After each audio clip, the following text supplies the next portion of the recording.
We're doing it. It is happening. We are here. Why are there two streams on my YouTube? What the heck is going on? What is this? What is this? You'll see this? There's two of them. That's not right.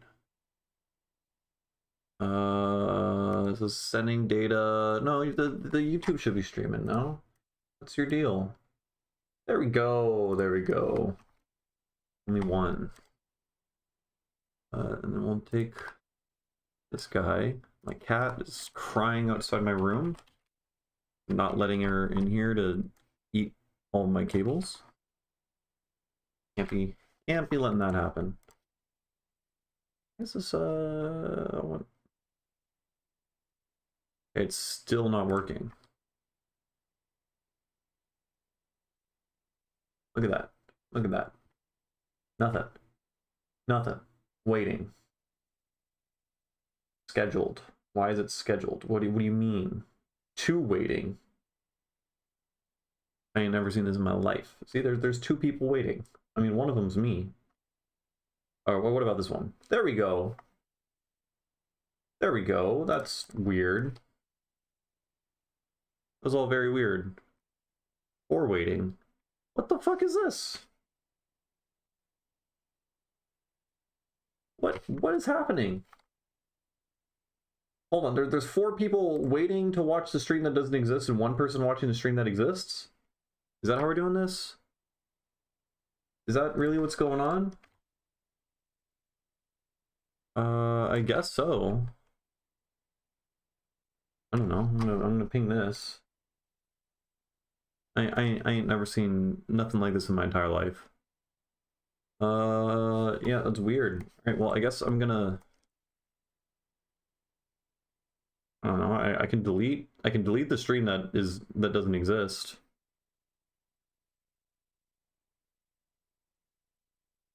I don't know. I don't know what the fuck. What is going on? Your upcoming stream. Go away. Delete forever. Yeah. Yeah, get out of here. Cool. And then we just got this guy. Yeah, that took forever. And we can edit this video. Get rid of that thing. Cool. Cool. Okay, what are we doing? What are we doing today? That is a good question. Oh my god. Mini-meters, please behave yourself. We're gonna work on some like microtonal breakbeat thing that I started in the last stream. And then in this stream, why is everything still busted? I don't know. It's fine. Everything's fine. And then we're gonna do some more microtonal experiments. I've been super obsessed lately with the golden ratio and its possible musical applications in microtonal theory. So there's some potentially really interesting sound design stuff regarding like psychoacoustics and combination tones. So we'll dive into that in a little bit, but for now we'll work on this. Hello, Cole Arc, ahoy. Welcome. Okay, this song, the first half kind of sucks.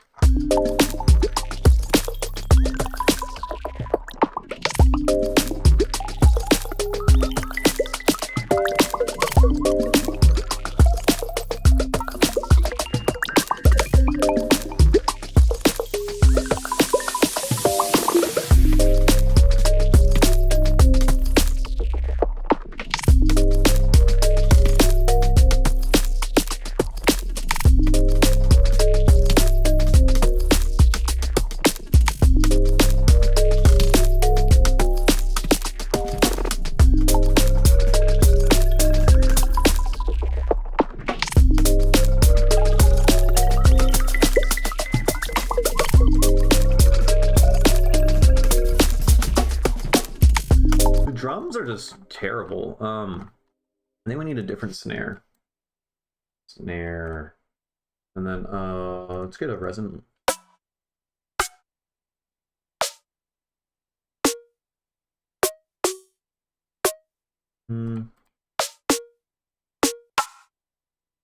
You know, that might be cool if we like cut off the tail. Alright, something like that, and then take this guy. Hello, Cordy. Welcome, welcome. Your name used to not be Cordy, right? Recognize the Jim Halpert face, but I feel like it used to not be Cordy. Unless it's just like, that's just multiple people is using the same picture, but there's no way, no shot.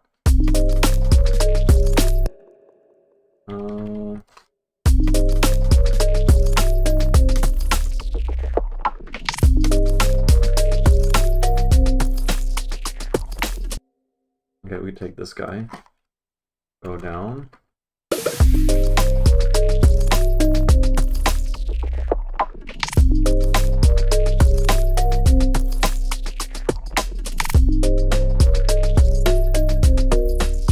Yeah, this is bad. How do I make these drums good? Okay, I'm gonna hit it with one of these. Then we stab it.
Had a snare doing that thing. Apparently not. And so, apparently I didn't. Maybe I do it on a different section.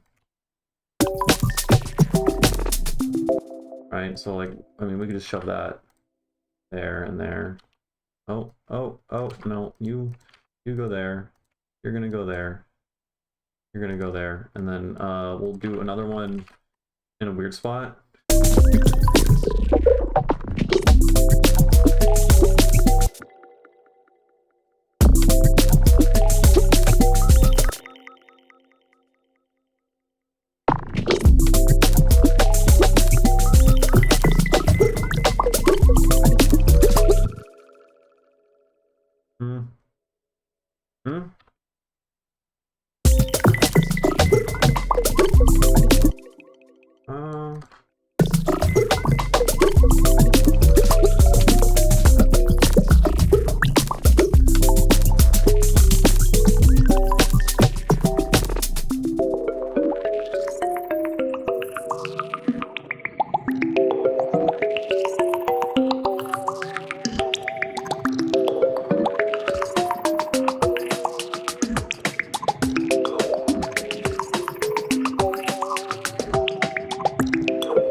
Okay, this whole section here, 10 out of 10.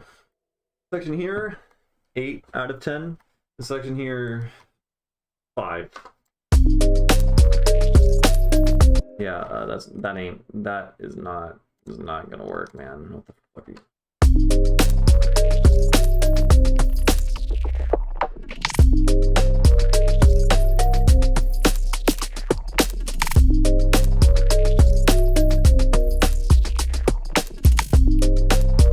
It sounds terrible. Sounds just like really bad. Find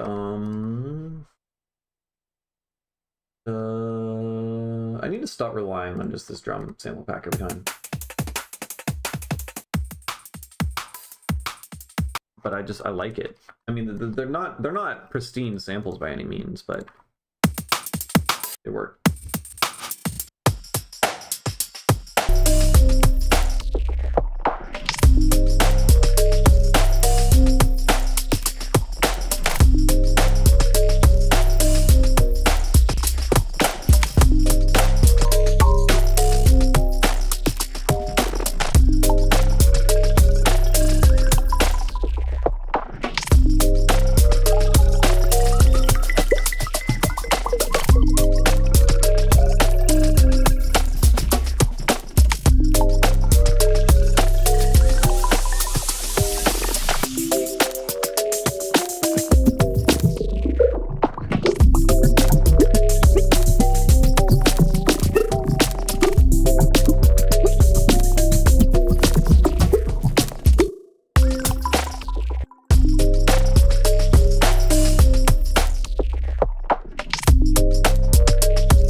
Okay, it's sounding kind of cool. This section's kind of cool now. This first section, less so. What was I gonna do? I had a thing. Oh, yeah. We're gonna do, I don't know, some weird auto filter shit.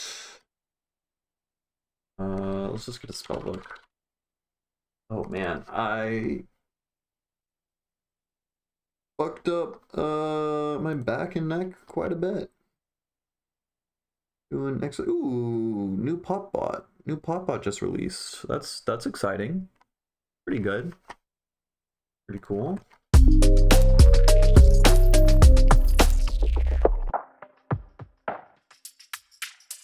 We'll hit that. We'll hit that.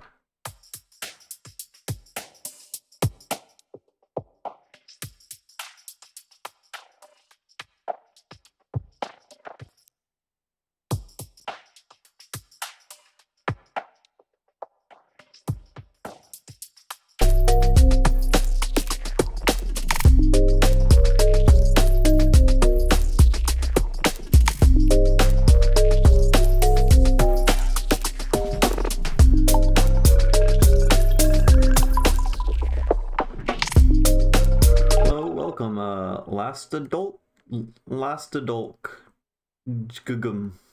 Welcome.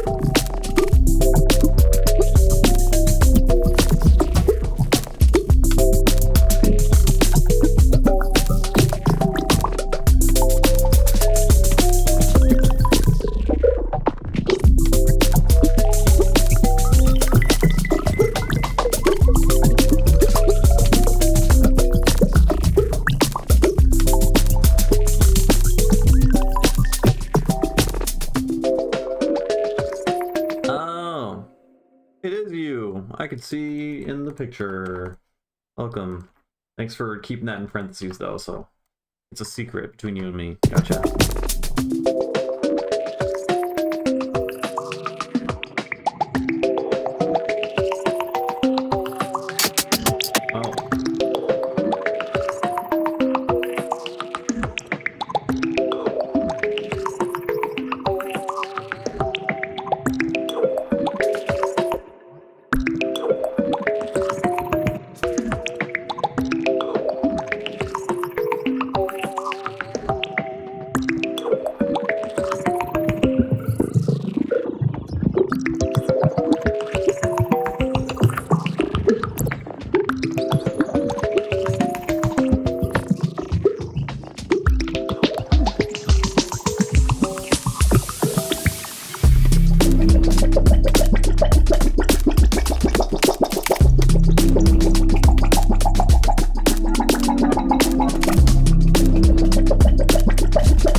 What are your new monitors? What you upgrading to?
Kali IN8. I have heard a bit about Kali Audio.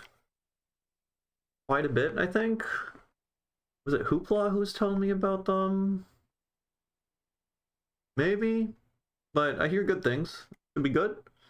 Heavy discount. Ooh, exciting. Oh yeah, today's Black Friday. Yeah, I should look and see if there's things I want to be sad about not getting because they're probably on sale, but I'm too broke to still buy them.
You ended up getting the Cables Media Precision bunch of letters for some reason in chat on the feed. Skipped a message, I think. Oh, that's annoying.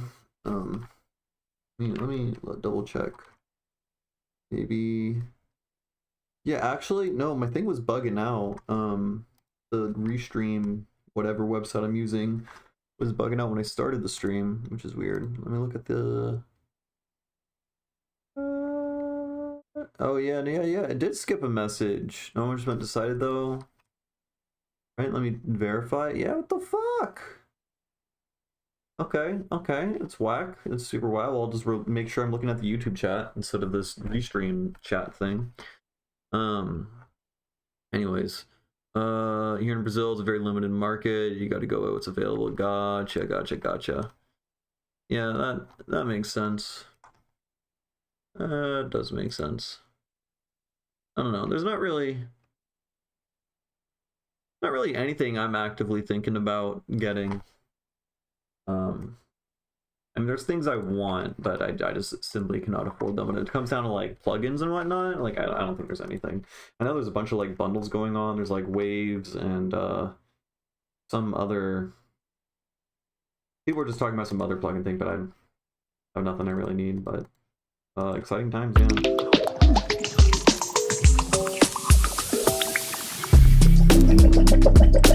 Okay, the snare sucks. It's the extra transient. That's the fucking problem, man. It doesn't work well for what I'm doing here, you know?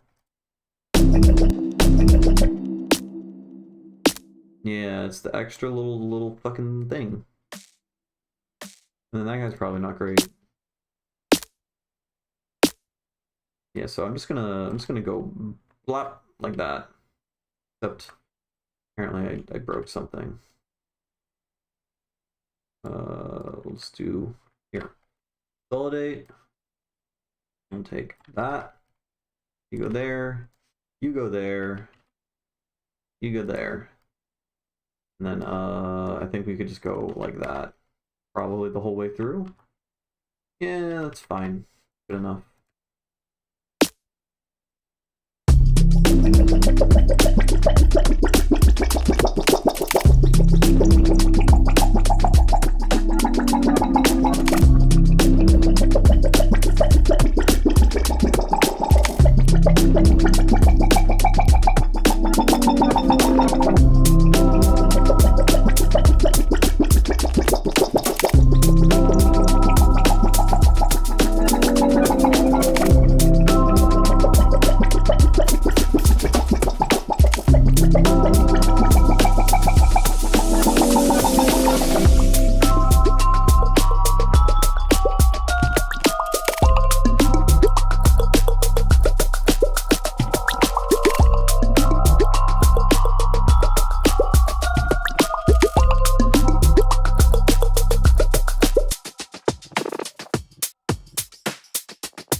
It's this thing. This guy is super annoying. Because I'm not sidechaining 100% with my snare, so the snare from this guy's bleeding in. Right?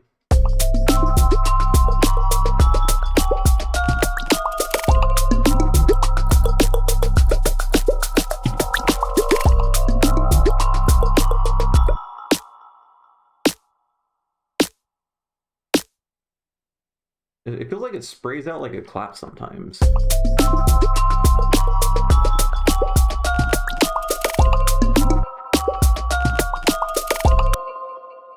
I don't know. It's tripping me out.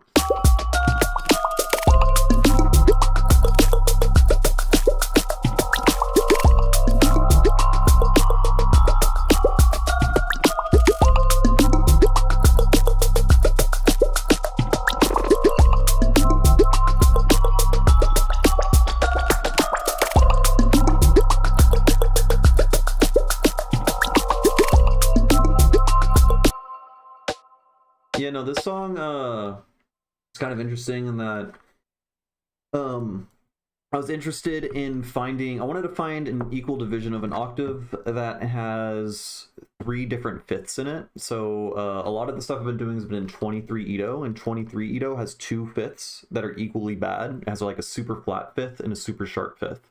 So like compositionally, I have done a ton of stuff exploring switching between like using different scales that are dependent on using one fifth as a generator versus the other. But both of the fifths suck. And so I was interested in what if I find a temperament with 3 fifths, one that's really good, one that's really flat, and then one that's really sharp. So there's like a spot on one, and then there's 2 others. And 34 Ito kind of fits that criteria. So in this section over here, we're playing in, I think, a minor scale where it's just like a diatonic minor scale based on the normal good fifth. Here it is.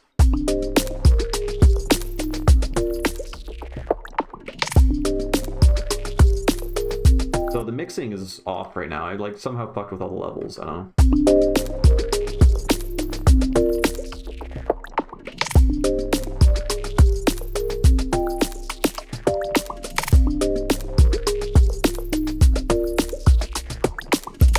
Anyways, and then so that's like a normal minor scale, and then over here we switch to, I want to say, anti-diatonic, where everything inverts in quality. So this should become like a more major-ish, right? Because like minor intervals become major intervals. This is using a flat fifth, so your fifth becomes really out of tune, and then your minor intervals become major and vice versa.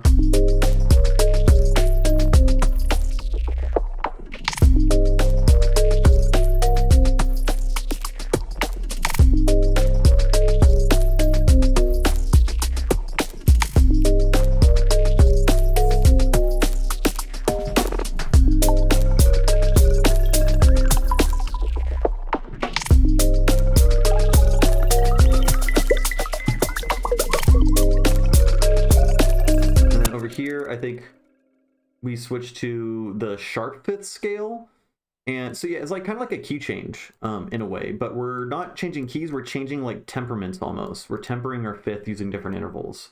Yeah, like a B section, and then we have the C section over here. So we had good fifth, and then we had, I want to say flat fifth, and then I think this is the sharp fifth. Maybe no, I think this was the sharp fifth. Yeah, this was the sharp fifth here, and now we're going to use the flat fifth over here. So now it's going to become more like major-ish. I'll go back over here. Hold on.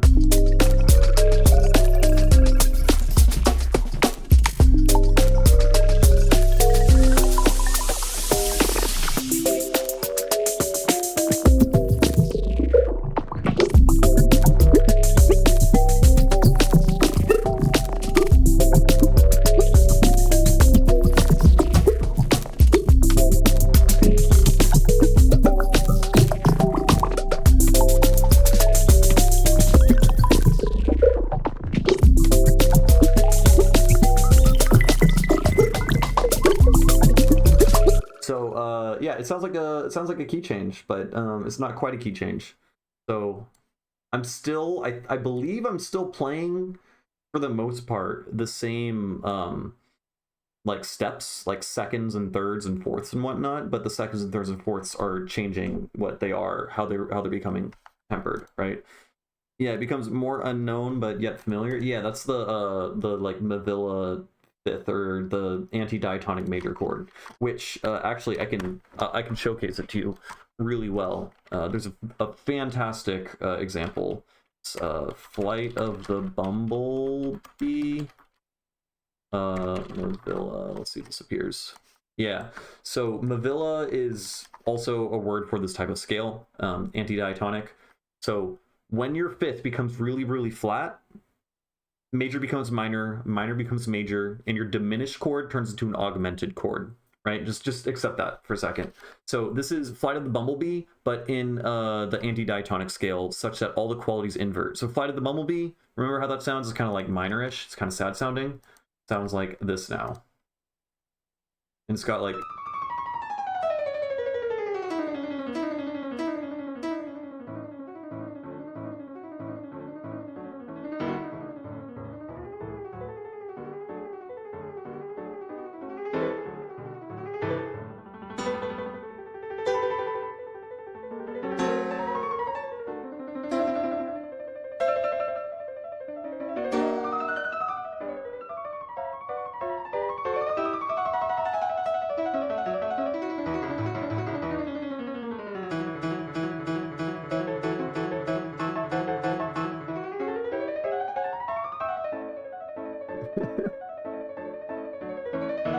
It's like the bee's like drunk and like, I don't know, really jolly. It's really funny. I can't put my finger on it, but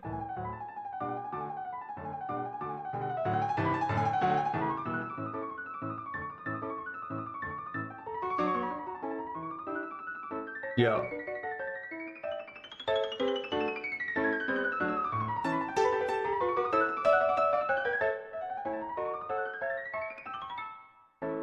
Anyways, yeah, it's funny as fuck. I don't know. It sounds majorish, but it's different. It's still a different scale. It's a different temperament. So yeah, it feels warped relative to what you're used to, but it still has that familiar kind of uplifting majorish feeling, right? So over here we go from, we're in a scale with a sharp fifth, and it sounds more like minorish in this section, and then it inverts because we go into anti-diatonic, chord qualities invert and gets happier, right?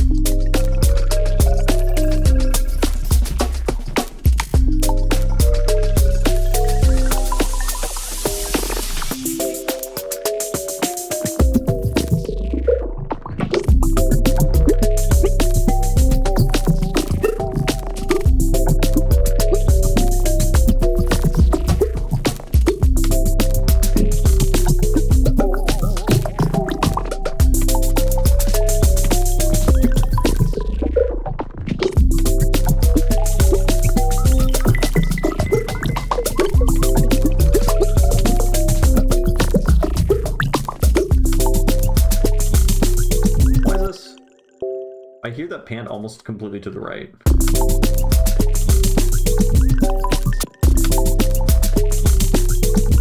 I mean, I know I have a little bit of noise on, but it's like always weird.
what the fuck is wrong with this? The drums, man. I mean, the snare is just bad.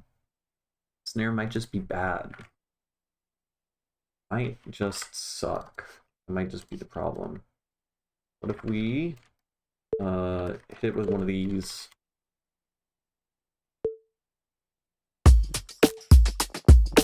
Banger. Amazing. Beautiful. And then we set it to white noise.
Okay, honestly, that sounds kind of good.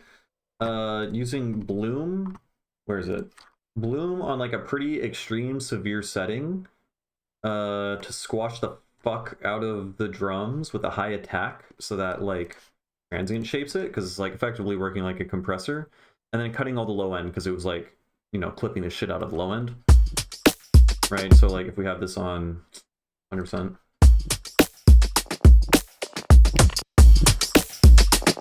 Right, we can't be clipping it, but we can just EQ out the low end.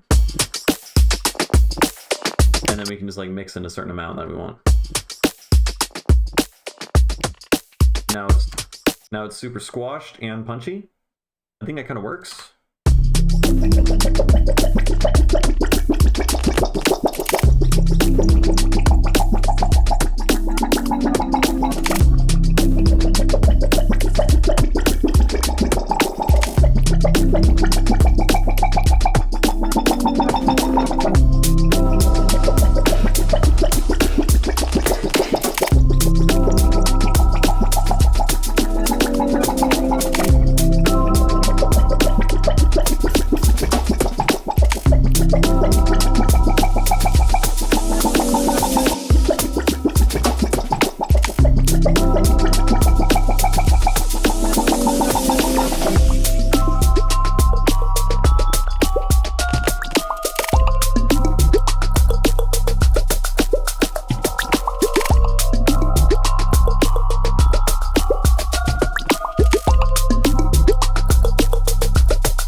The kick is like way too long.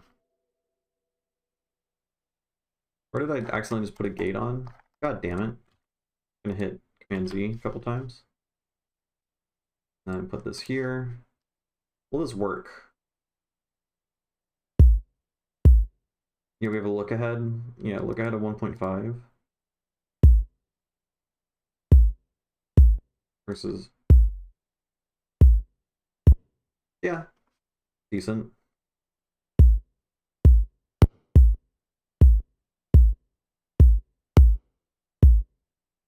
But now we have like clicks and shit. Oh my god.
Okay, that's probably enough work. I'm not happy with the drums, but there's something. I don't know. What did I even do? I just mixed down a bunch of stuff, I think. And made a bunch of terrible decisions, honestly. Like, what the fuck is that?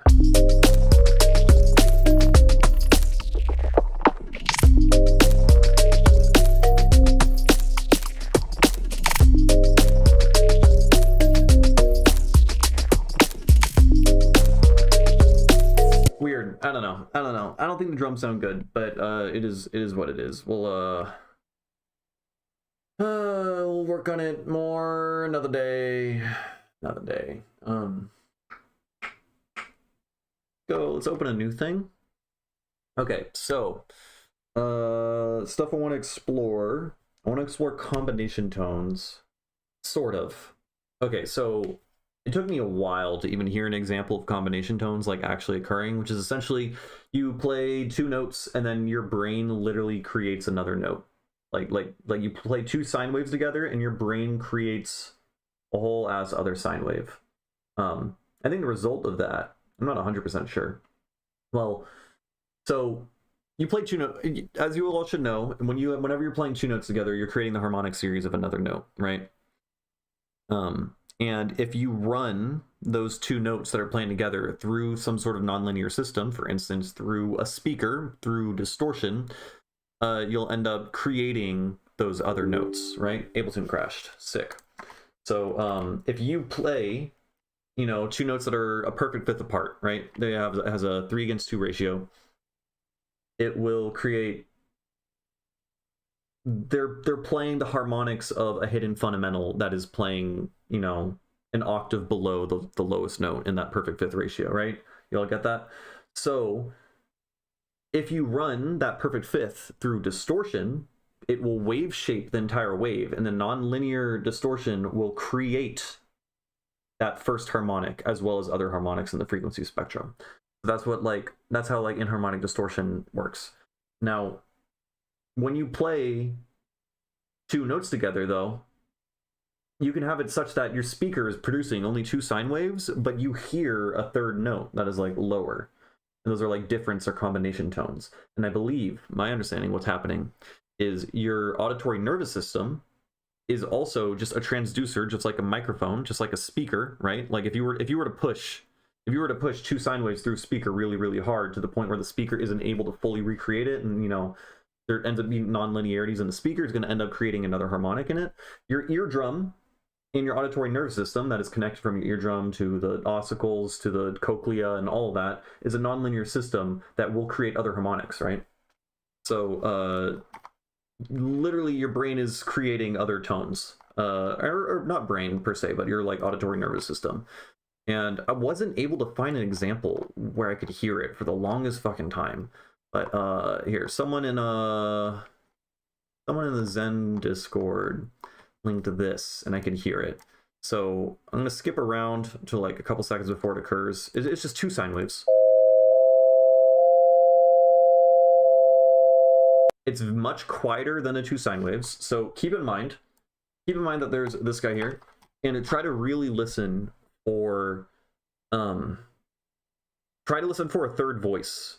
So there's going to be a part where it's moving up. There's going to be a stable note, and then there's going to be a note that's moving up, and there's going to be a third note that's moving down at the same time. That's much quieter. But just listen for a third voice.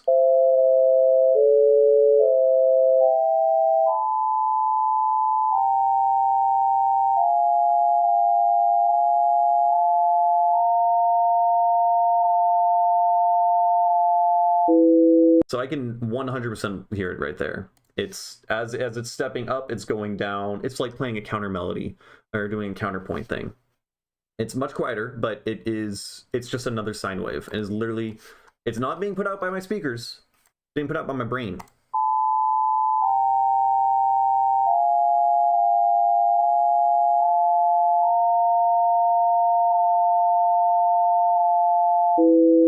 Right? Fucking nuts. Yeah, no, I spent ages trying to hear that, and that example, it finally clicked for me, and now I can finally like hear it, and I know what I'm hearing. I listened to this god-awful thing at very loud volumes and couldn't hear shit. Let me see if I hear it now.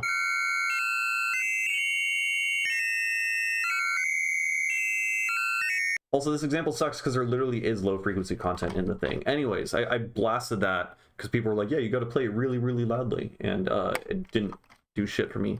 But yeah, it's like a ghost, and it's there. It's literally being made in your brain to my or whatever, in your ear, right? Like your ear is vibrating. Those two sine waves are vibrating against your eardrum. Your eardrum is vibrating with those two sine waves, and the non-linearities in the entire acoustic system that sends it into your cochlea will result in a combination tone vibrating the stereocilia that corresponds to that other sine wave, which is fucking nuts. Super cool, right? So combination tones exist, and they are the result of, yeah, you play two notes together, and then like the difference in the sum of the two notes will result in like combination tones. So if they're like perfectly in tune, then the difference is that combination tone will end up being in tune with the two notes, right? Now Sevish, who's a microtonal theorist guy, let me find golden ratio.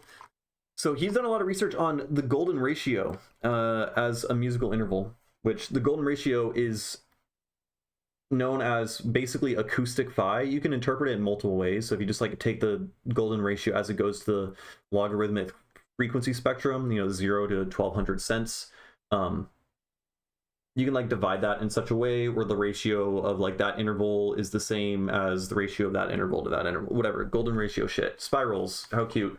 There's this other ratio called acoustic phi that is literally taking the golden ratio, which is like 1.618 whatever, and finding out what cent value that corresponds to. And that value basically is the most dissonant interval to my understanding. It's like it's like the most irrational number, and therefore it is the furthest away from a simple rational number. So naturally, we got to make some fucking music using the super dissonant interval. So we can go to here. Let's go to Scale Workshop, and then go like new scale. And what you can do is like we have like 5 steps, and we can divide this by what is it? 833 point. What is acoustic phi? Well, let's check it out.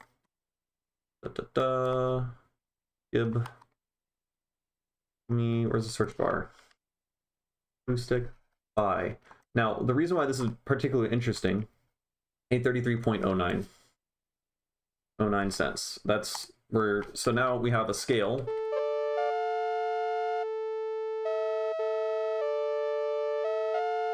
Right? That's your acoustic phi right there. This is supposed to be like one of the like most, if not like the most dissonant interval or whatever. Cute. And anyways, we can make scales out of it. What's interesting about acoustic phi is that the combination tones that you make between that interval, the combination tones that result from it, will have the same exact relationship of acoustic phi to the other intervals that are made. It creates like a fractal like pattern in how I don't know, the combination tones are all made, right? And there's like multiple combination tones that can be made as a result of adding these intervals together with like different complicated spectra. So I don't know, that's like interesting, I suppose. I haven't necessarily heard what that effect like distinguished sounds like. Like I haven't been like, oh yes, that is the sound of a recursive spiral of combination tones that all have the golden ratio in it. Like I haven't quite pinpointed that, but that is technically going on. Now, mind you, I literally couldn't hear a combination tone until like a couple hours ago. I didn't know what I was listening for, so maybe we'll figure that out. But what else is cool is here, let's go back to Scale Workshop. Let's do 8 divisions, because fun fact, so 833 cents, this corresponds to the minor sixth. It's kind of close to the minor sixth, which is 800 cents, right? 8 steps out of 12.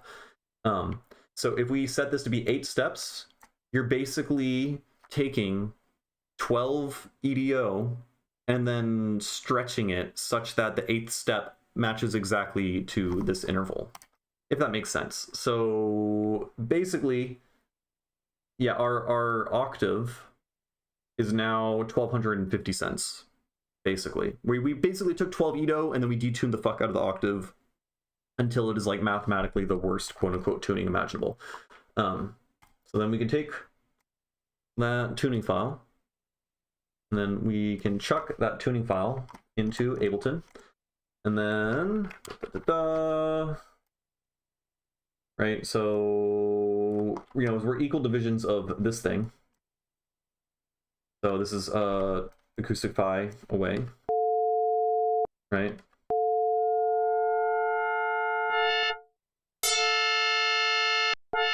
Beautiful. Sounds amazing. Great. Then what's cool is if you frequency modulate the synth with the golden ratio, right? This is 1.618. The timbre will create a recursive like golden ratio spiral that is now going to be in tune with that ratio, right? So that actually sounds, that's like remarkably in tune in the same way that an octave is in tune. So if we play what's supposed to be an octave right now, it sounds like super out of tune because like the timbre is inharmonic, but we play this, it's in tune. Here's our fifth. Does that sound in tune to you? The answer is no. But this is like the most in tune note that we have now, even though it is the most dissonant note, because we built our timbre to work that way. This is kind of how gamelan, this is like Indonesian orchestras using a bunch of bells and gongs and whatnot. They tune their instruments. No, they tune their scales to match their inharmonic gong-like instruments. So their scales and their instruments are perfectly consonant and in tune with each other, but they're playing really fucking wonky, wacky intervals that are like inharmonic to what we normally know. It can sound super cool. So you notice that like inharmonic spectra, like we just got this thing, sounds kind of like a gong, right? So yeah, gongs and like Zen harmonic shit sounds cool. So like we can play because as I said, this is like a fucked up octave, we can make like a minor scale, which is going to be, you know, like this. Yeah, this is our minor scale actually. What am I doing? Legato. Like fold this, right?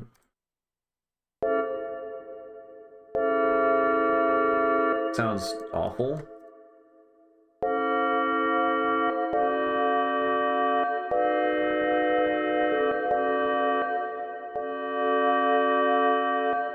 Right? I don't know. Maybe there's something cool we can do here. So let's like really try to emphasize and create this interval here, which is the phi, like as much as possible.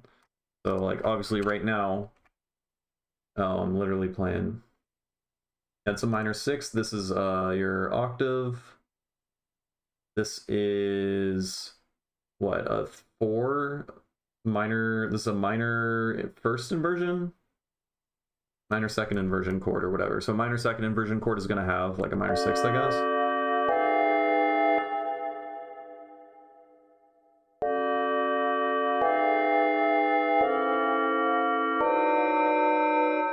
That last note's terrifying.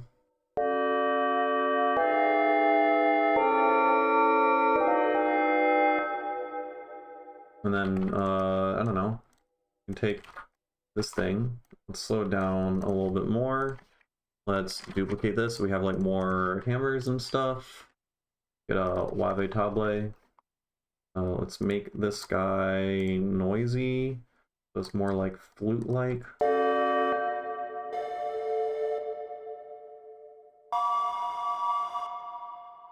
And then, what do we want to do? Let's take a delay. And then we'll hit it with that.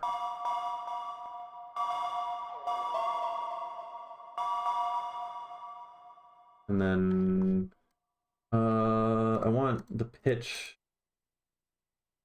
It's so much easier to do this with, operator. Fuck it, let's switch to operator.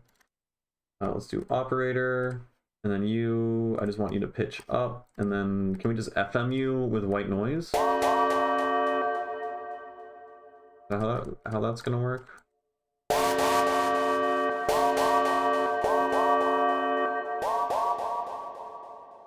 Does it still remain in tune to the most dissonant interval even without FM? So the FM is what's making it in tune with that interval. I've built the timbre such that all the partials in it are inharmonic, right? Because the golden ratio is the hardest interval to create in terms of like approximating with rational numbers, you know, like a rational number over another rational number. And that's what an interval is. That's what the harmonic series is. The harmonic series is just a stack of, you know, notes on top of each other that have interval integer relationships with each other. And so if we were using rich, super rich timbres, right? So like we got this sound, right? Which like isn't the best, but you know, it's interesting. And then like, let's use like fucking a saw wave.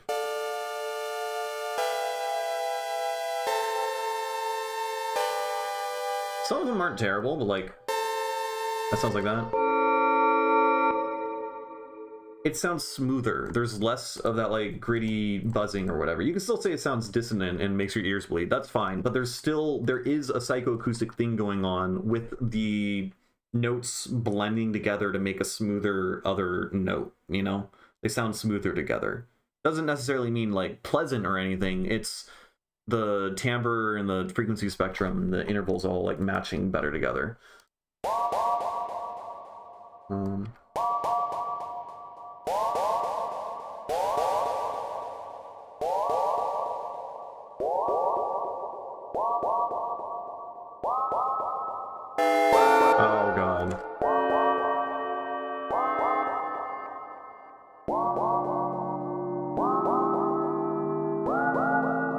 I have regrets about what I was doing. This sounded way better when it was just a flute.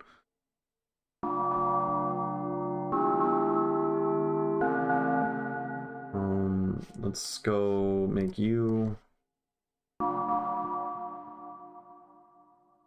Take you.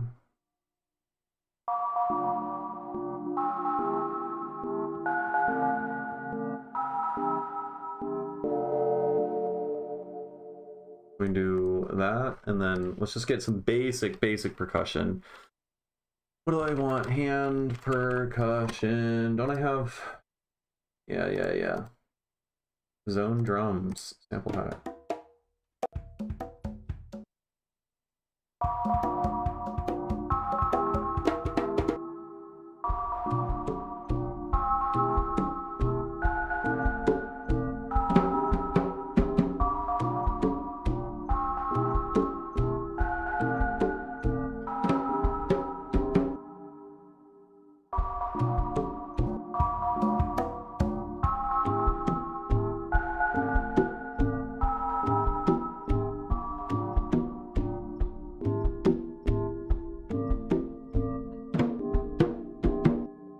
I like that a lot. Not great, but I like the vibe. Can we distort it a little bit?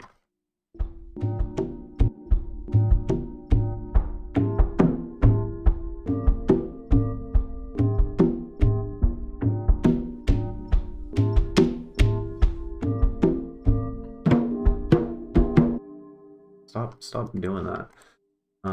Okay, so we got that, which is kind of cute. What else do we want to add? I don't know, shakers. Zone. Go back to this thing.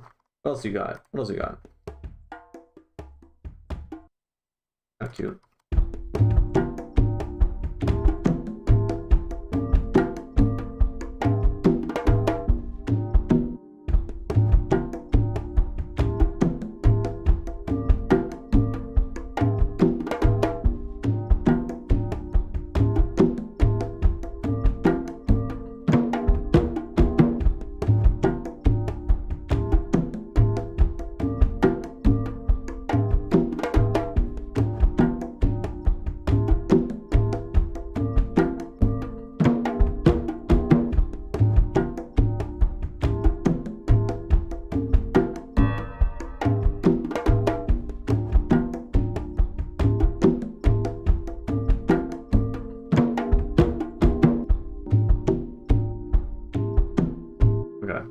That's cute. We can have that turn on over there.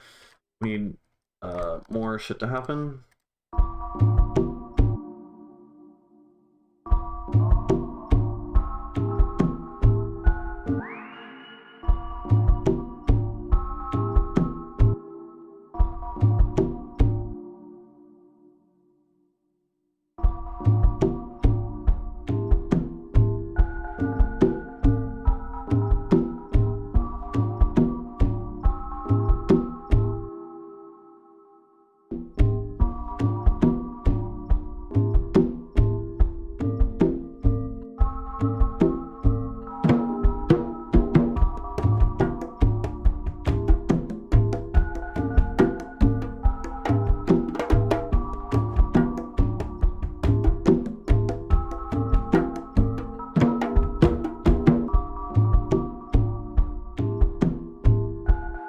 Alright, we need to try to play with this fucked up timbre still. What do we got? What do we got?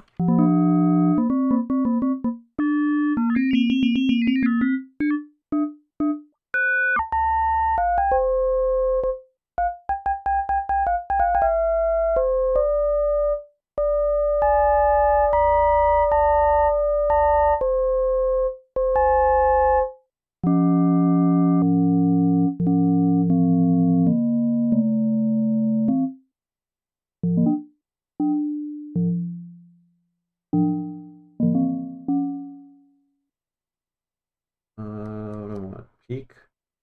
And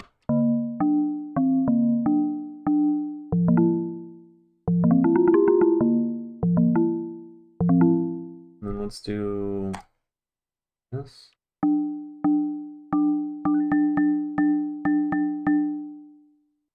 Let's also do 618.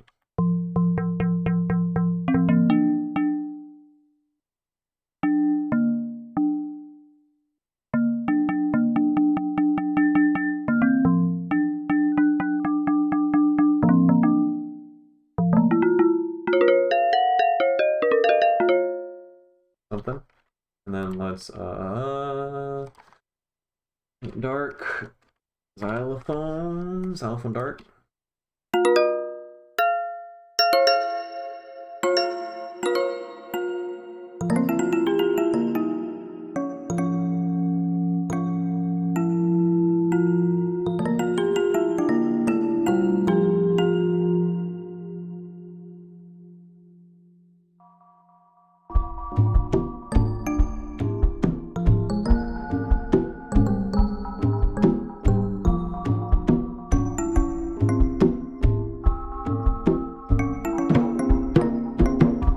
I'm playing on my keyboard. All right, give me a break. Don't yell at me. I kind of like that idea a little bit.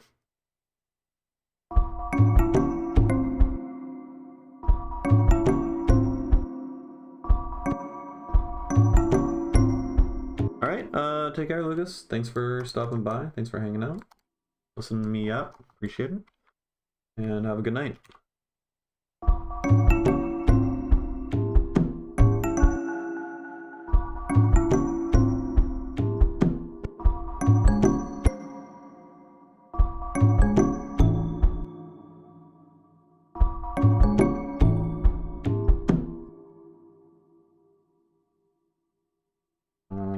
Oh, that's... Oh.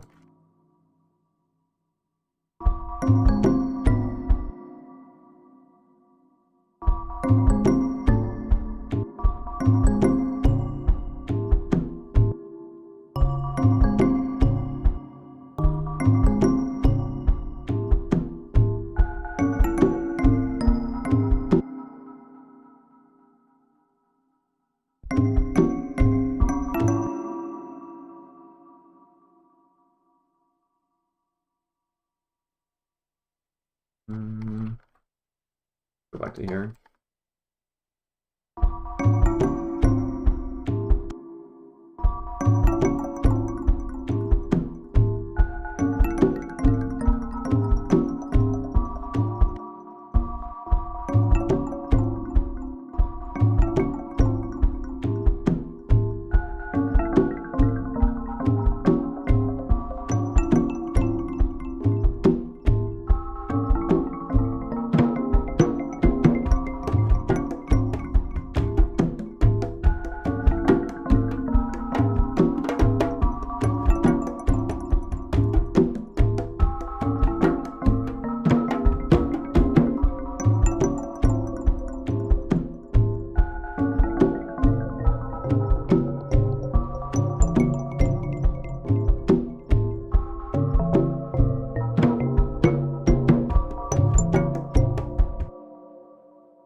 something. It's something. This is like video game music. Also, I don't know if I said hello to Fortune from Within. I don't remember, but if I didn't, I will continue to not. What do I want to do? What do we do here? We just got like a weird. This reminds me of a Hotline Miami song, the one when you're like at a campsite. Camp song. Is it this one? No, it's not 5 minutes long. No, it's definitely not.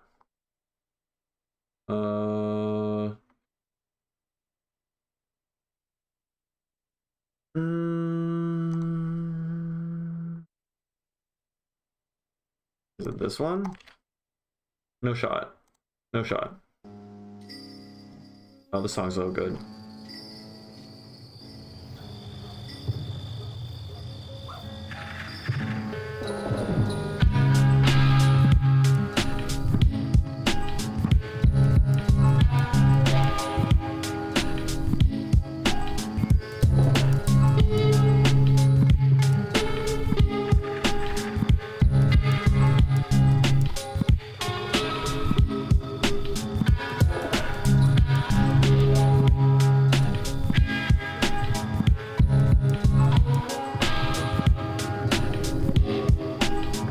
Man, it is blown the fuck out in the mids. Or like low mids, whatever.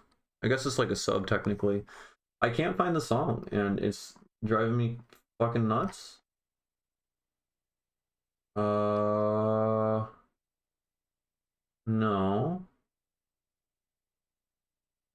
No, that's the first game. This is the first game, dude. I can't. Everything's breaking. Why is everything freezing? Why is my computer freezing? Why can't I click on anything?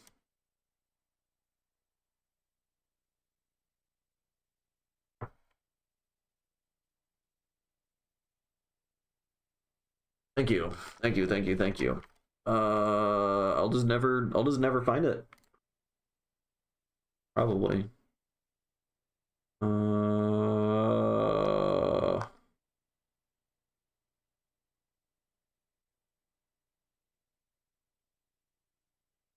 Yeah, no, I don't know.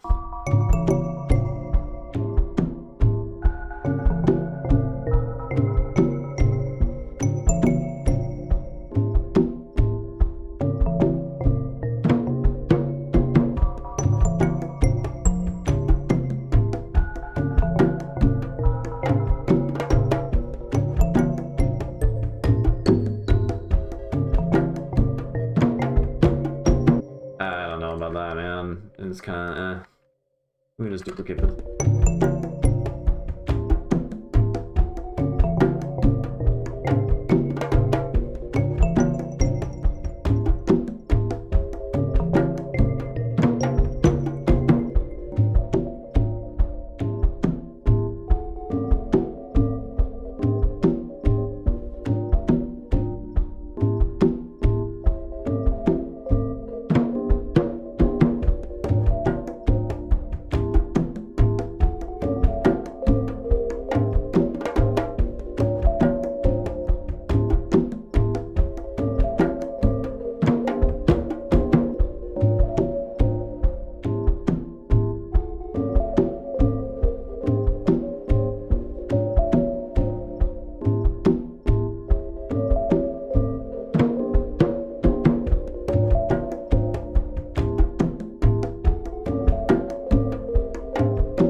I mean, it's just a video game song at this point.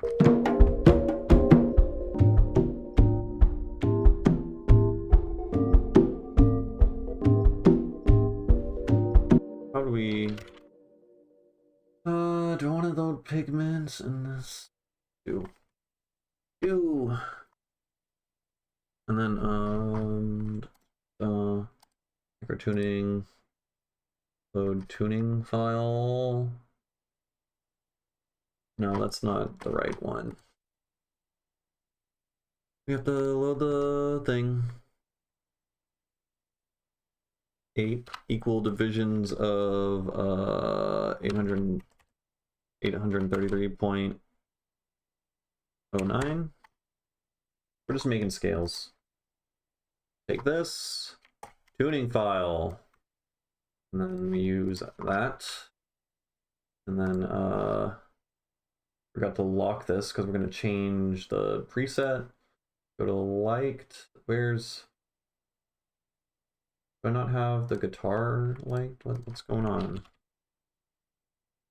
I don't, apparently.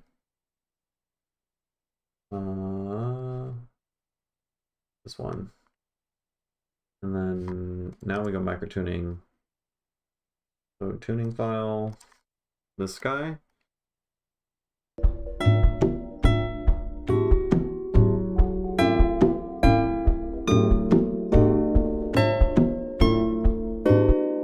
Alright, let's make sure these are playing the same fucking note.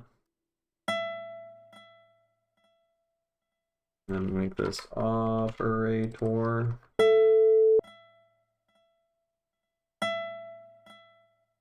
Go to tuner. Why are you changing by an octave? Don't do that. I think we have to go.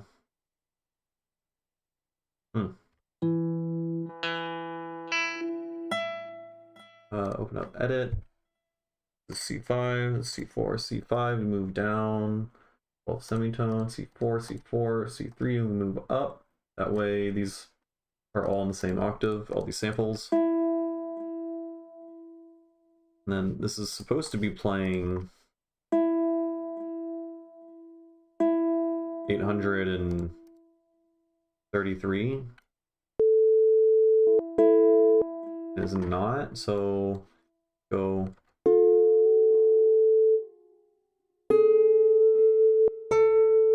Oh.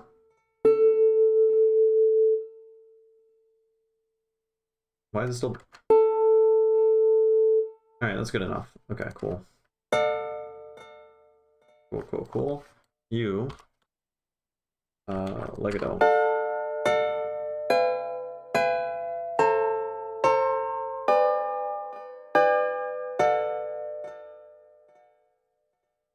And then, sequencer.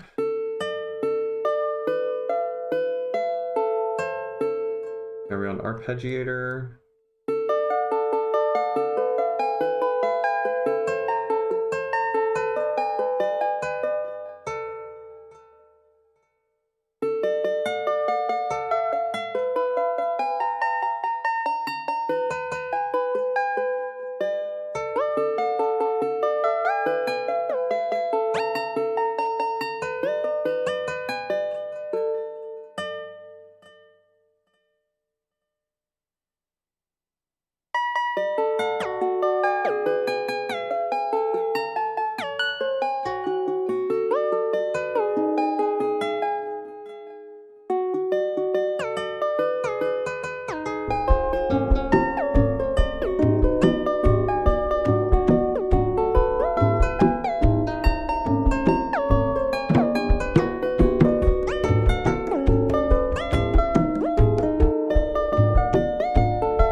So silly.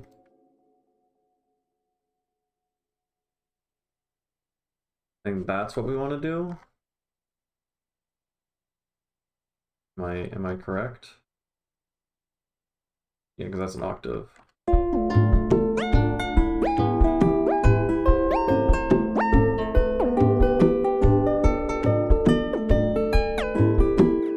Okay. Kind of cool. Kind of neat. Where's the gate length?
people. That's annoying.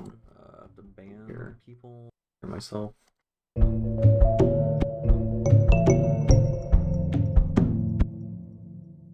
Let's just like make this big phase.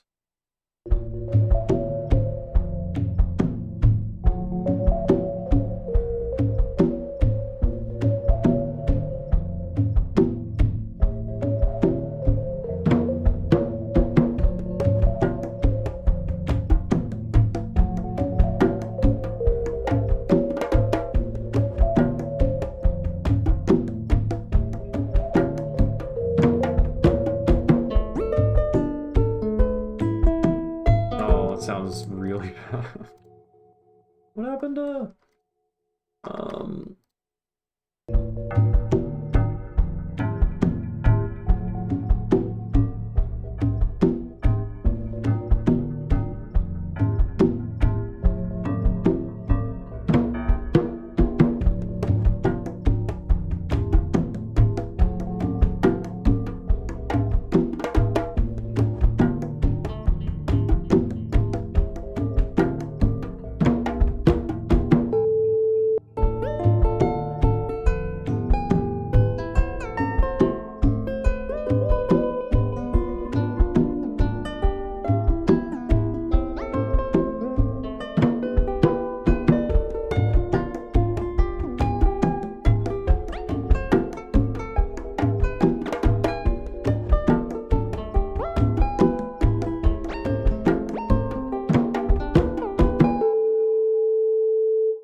what is happening? Unlock this.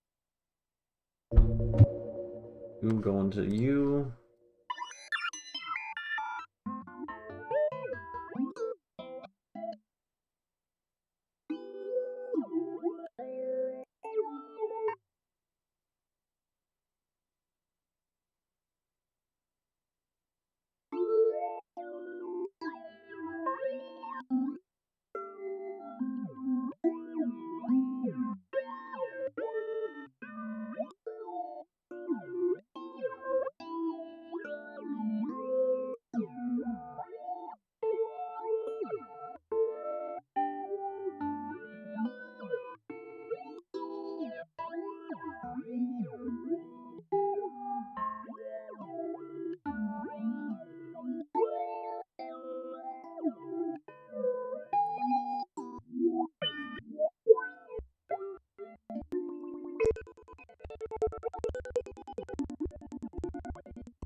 I don't know, man. There's a bunch of shit in here.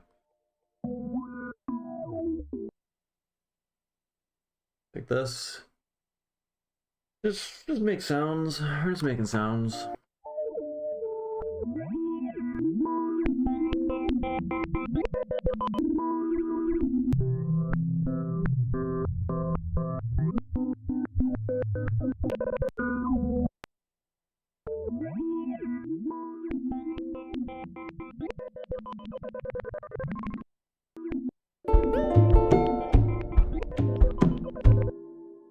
I mean, that one's kind of cool.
It's weird. I mean, I don't know. I don't know what I'm doing. I'm just making it weirder and weirder. Because it's a vibe. I don't know about this. I don't know.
Oh, don't go into that. Oh, that was an instrument. Weird.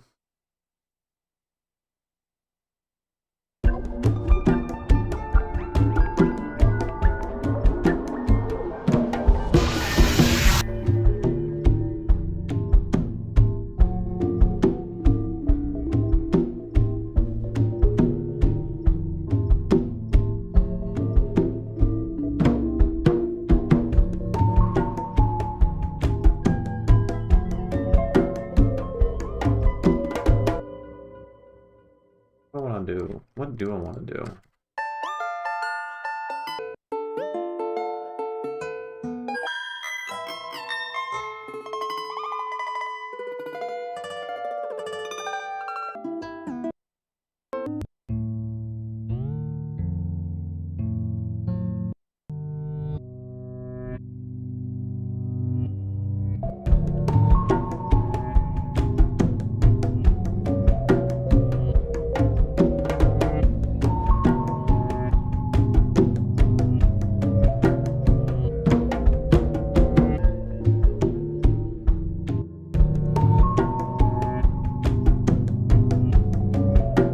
I don't know what I'm doing, man. It doesn't sound great.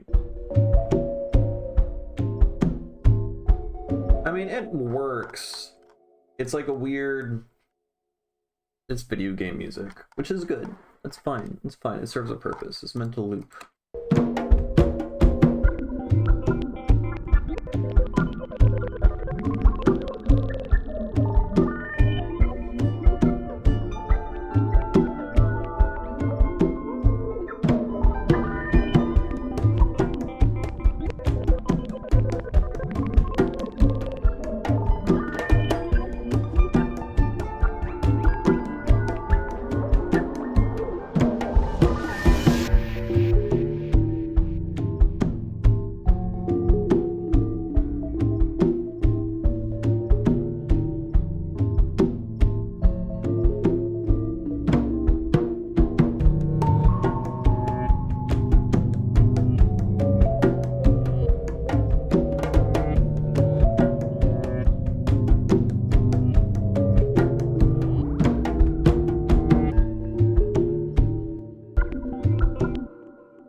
Let's get a big gong. Big gong.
Mr. Leaky. How you doing?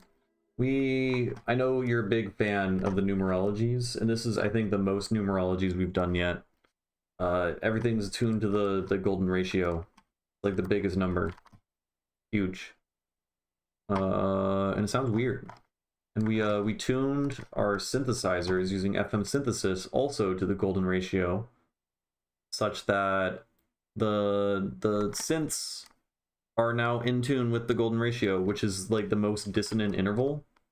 So everything we divided basically the golden ratio into 8 steps, and that gives us our scale. So everything's a reference to that. Our octaves are out of tune, our fifths are out of tune, everything's out of tune. The only thing in tune is the golden ratio, which is like definitionally the most out of tune interval. Sounds weird. Does sound weird. What did I want to do here? Right, I want to record these.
Howdy. We are making weird microtonal music.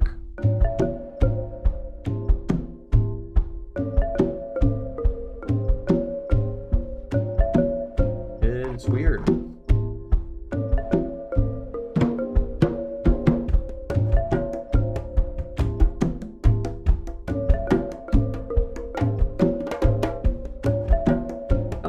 needs? A shaker of some sort? A shaker. Take all these. Let's put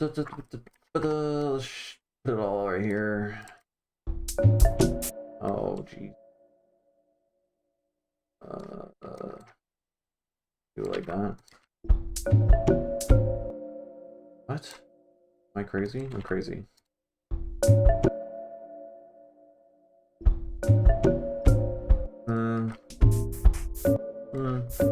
Get shaker, a loop. A cool piano? Yeah, I got it's an Osmos. It's a synthesizer.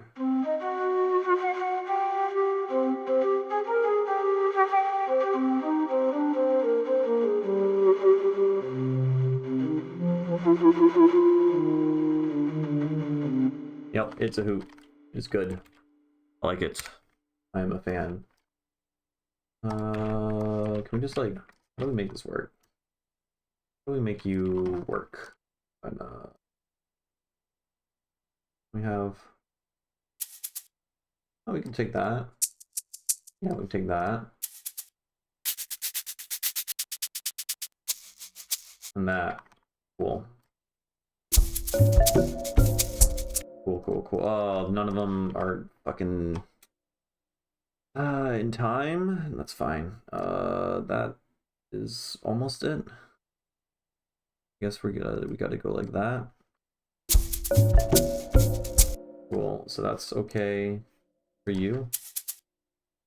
We can put you like that, and then we're just gonna have multiple lanes. Do we want you to do that though? That's pretty terrible. I guess we want to warp.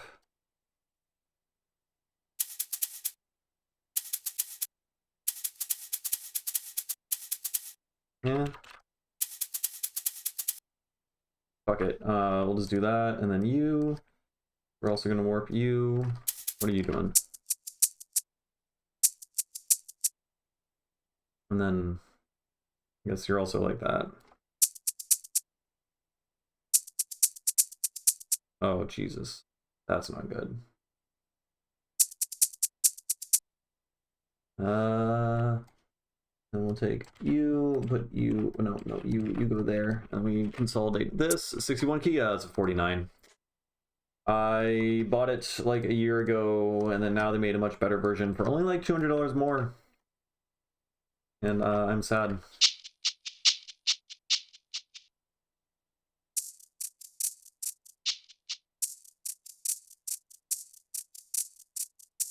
Yeah, fuck it. And then we got, and you, I want to compress the shit out of that because the transient is like really crazy. Let's compress you a lot. We got this going. That's going to be much quieter, and we're going to put all this in a group, and then we're going to compress the entire group like a fair amount. Right, so we got, oh, it's terrible. It's really bad.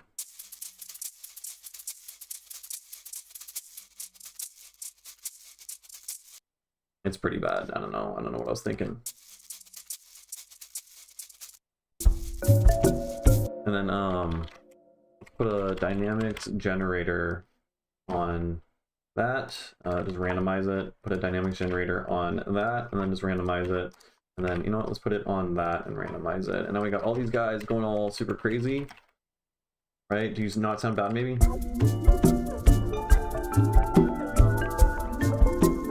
It sounds pretty bad. Let's...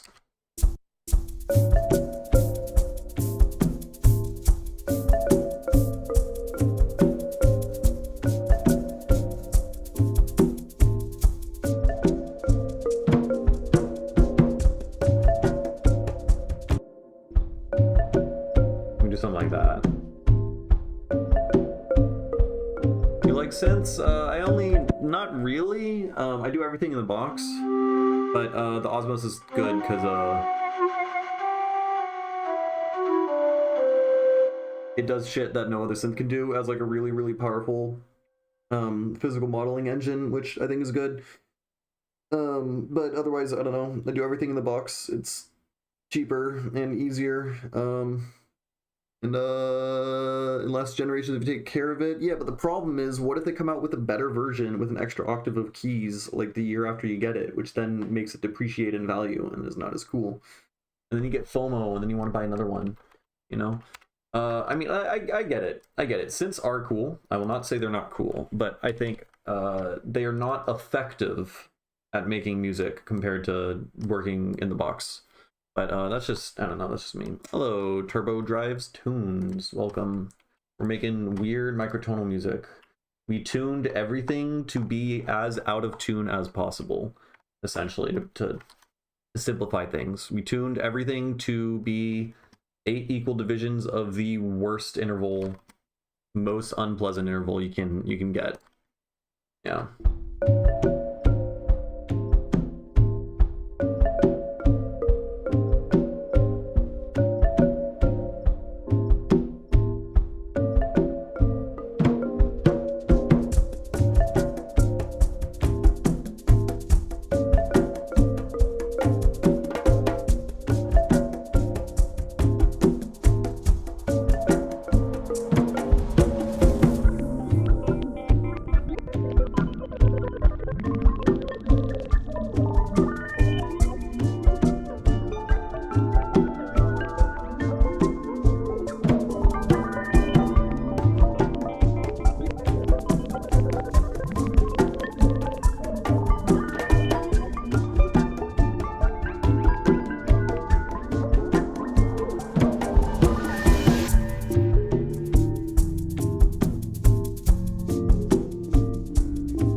Sounds.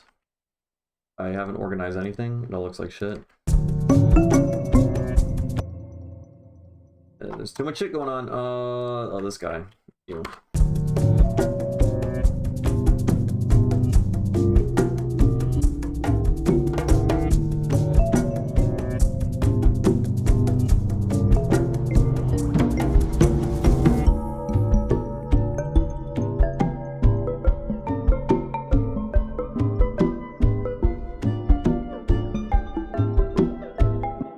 Super Mario 64 other music. Thank you. I will take that as a compliment because that music slaps. Yeah, I don't know. I feel like DAWs just try to emulate what synths have done for generations, but I'm not anti-DAW. I just think synths and hardware give things that a DAW doesn't. It's less hands-on and stuff. I do. Oh, the DAW is less hands-on. Yeah. I do understand what you mean. Like, what if they release a new version because music is more so about creativity than features in a DAW or on a synth? Because if it was about needing variety or features, that they wouldn't have been able to make music back in the day. I mostly use stock synths. I have Serum. I rarely ever use it unless I want to do something that I literally cannot do with like Operator or just like a bunch of effects and stock synths. But most of my sound design and stuff is just like making big giant effect rack and resampling stuff. But yeah, I don't know. Synths is like a DAW can do everything that synths could do. Nexus is no. Nexus is just like a sample library, and I know how to do sound design, so I don't need it. I do everything in the box. I'm sorry. I do everything for the most part with stock synths. I have a bunch of synths because they're fun. They're like toys, but they're unnecessary for the most part. The only synths that genuinely do stuff that you cannot do otherwise would be like additive synths, like Harmer, Razer, Pigments has an additive synth, and I'm a big fan of additive synths. But for the most part, like this entire song, I'm just using like Operator for the most part. I did use Pigments for this thing, but I'm literally using it as a sampler. Right.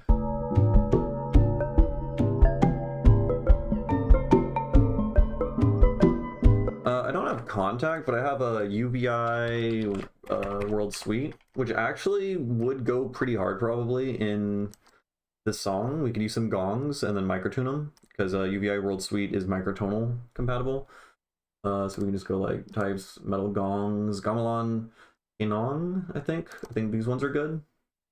Right, so this is like very similarly tuned to gamelan. So as I said, it's microtonal and I'm using like terrible intervals. I also inharmonically tuned a lot of the FM stuff to that same interval. It's all tuned to the golden ratio, which makes it so that the synths themselves are in tune with the intervals, but not the harmonic series, right?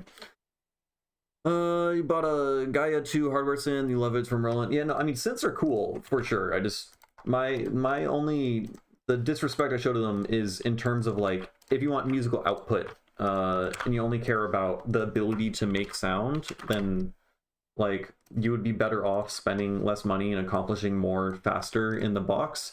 However, I understand it's a different like workflow and the tactile feel and everything and all that is like super unique. Where did I just put UVI workstation? Where did I just put it? Oh, right here. So we put this here. All right, let's enable MPE, Omni.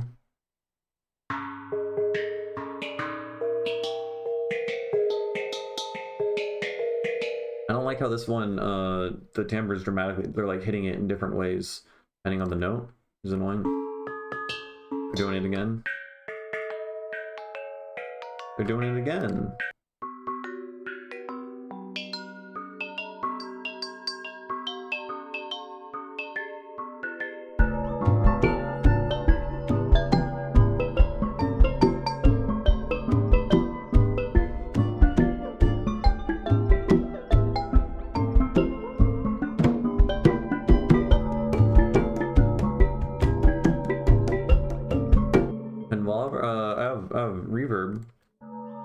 Using Valhalla.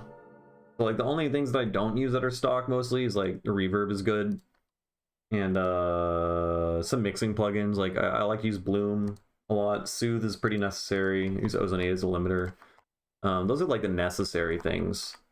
The rest of the stuff is like toys, you know. Valhalla Vintage Room. Yeah. And then I make my own like effects and stuff. So like this here is a giant delay rack. This guy. So like I can send this here.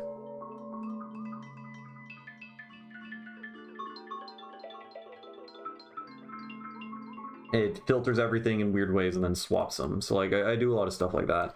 So like this is working as a multi-dimensional LFO. Move all the parameters around on this EQ, and then the EQ is filtering things, and that's going into an inverse polarity phase. So these all turn into band pass filters that are being panned left and right because it's on left-right mode. And the Q is being adjusted, so it's pinching each side less and more, and that controls where it's panning. So like if I were to just...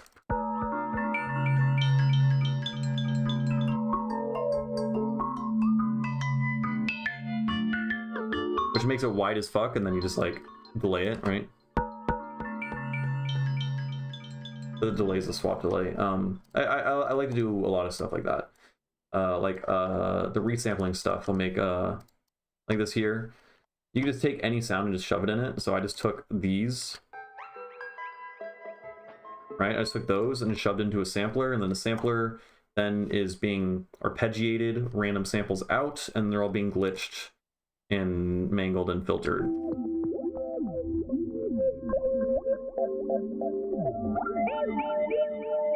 So it's just generating sounds immediately. Yeah, format generator, so we can just like...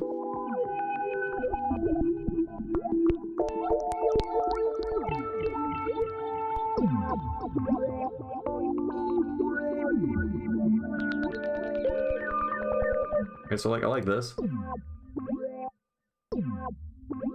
That's pretty cool. Cool rip.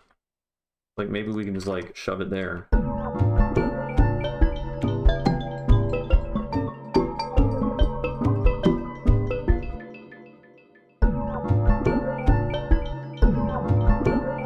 have a sample pack. On my Patreon I have a sample pack from a while back. If you're on Ableton, it sounds like you said you're not. It sounds like you don't use Ableton. So a lot of the stuff on my Patreon is a lot of like Ableton specific stuff. But I got a bunch of track breakdowns, and I break down and explain in explicit detail how to make a lot of these like stuff. So just like really cool, I don't know, different ways you can make nutty sound design that I'm sure you can figure out how to like transfer it in between Ableton and FL Studio, which also would probably be a benefit for you, because then you have to actually like use your brain to figure out how do I do this in FL rather than just like copying me one for one or just like downloading racks explicitly. But I think let me go where here we go. Yeah, this is pretty old, but I do have a sample pack up here. For the most part though, I need to do this. I really should make sample packs, but I just make sounds in the project file. So like I would highly advise you figure out how to make a sound design generator. So like this thing here, this whole track that just spits out new sounds. Like for instance, I could take, I don't know, what's the thing I got? I already did it with that sound. Like I could just record my voice if I exit in. No, brother, please. Anyways, I use a bunch of sound design generators such that I don't need sample packs, because I could just create sounds on the fly for my song that are context dependent, specific, so they involve sounds from the song, right? So we got this guy. Wait, no, I can just stop. Wait. Okay, I didn't mean to do that. I'm just gonna record my own voice right now. I'm just speaking kind of aimlessly, and then I'm gonna put this sample of my voice into the sound design generator, and then it's gonna like mangle it and fuck with it. Right, so I can take this and just like put that in this, and then now.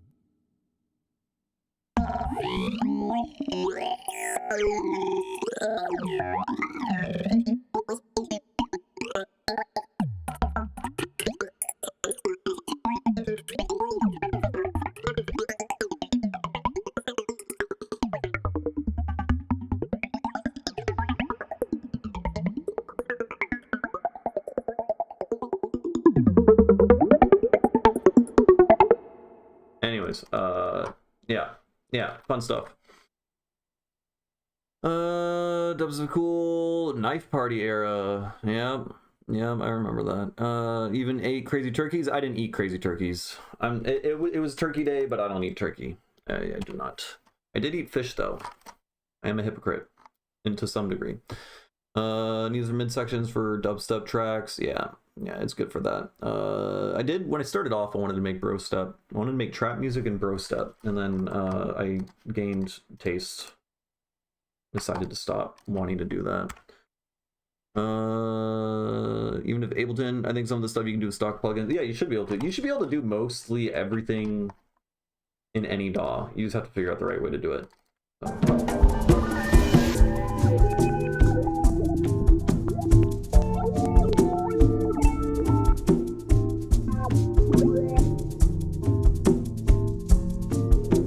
This song's pretty weird though. It's definitely not. We're just experimenting here. We're doing weird shit. Okay, should I add actual drums, maybe? Just like chill drums. We'll keep it relaxed. I think we're just gonna like do the most basic possible.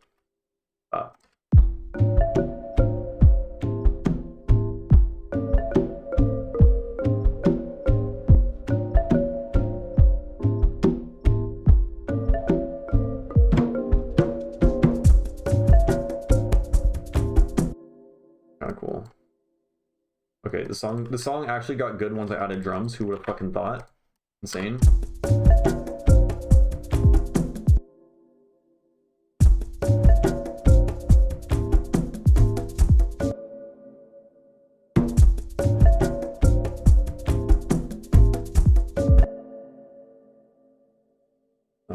duplicate that over again, and we'll put you over there.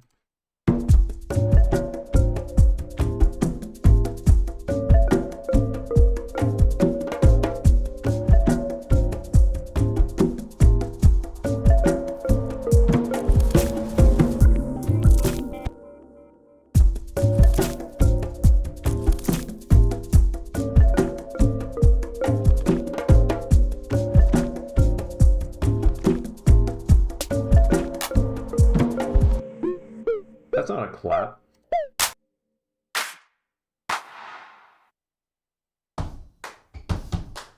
The fuck? I don't know. Okay, yeah, I know, it sounds terrible. Shut up, shut up, shut up. We're just gonna EQ the fuck out of it. I want it muted. I want it like super buried.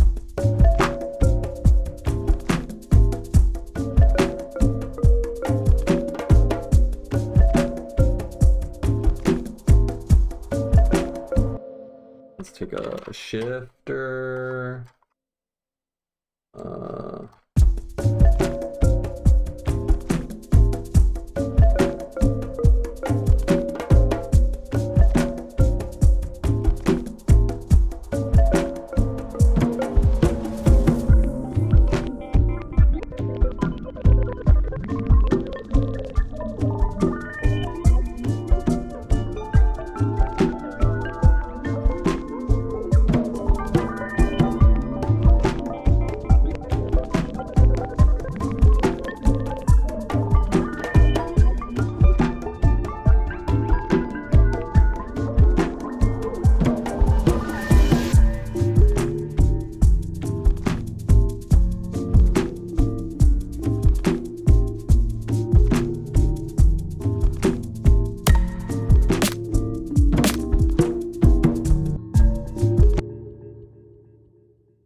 If I fuck with 3 times oscillator, oh,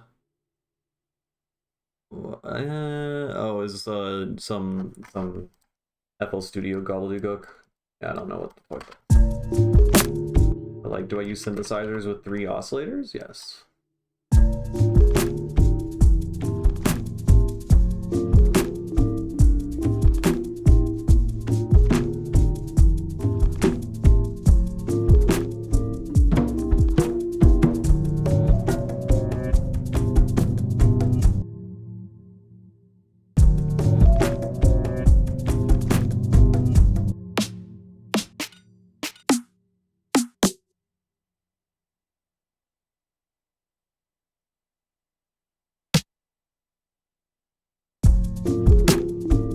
That's it. That's the snare I want.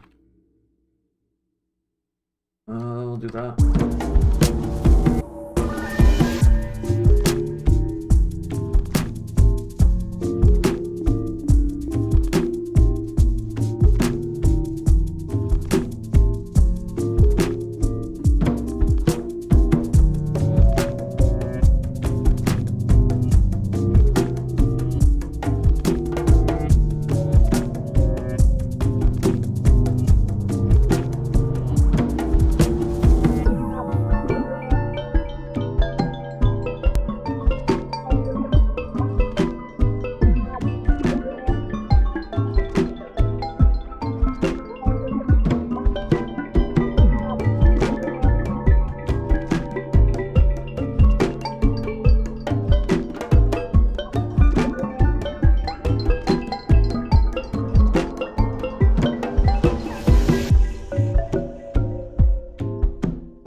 I think we still want to add just a hint of the clap in the beginning as well. Now we have a nice, got a nice looping. There we go. Okay, it's like 2 minutes long. It loops. It's video game music. We did it. Okay. We made something microtonal and a weird fucking thing. What do we call you? 25. What's the date? 11/28. By Vidya. I don't know. Did anyone get anything cool for Black Friday? I have not. I have not. I use virtual riot sample packs? No, I don't. Have I ever? I don't think so. I'm sure they're good. Virtual Riot's good.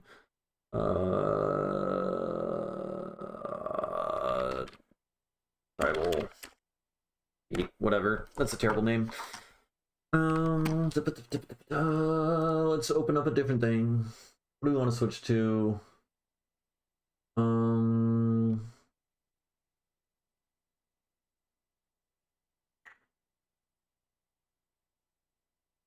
I think there's a couple. No, that one's fine. I don't need to switch that. We can do.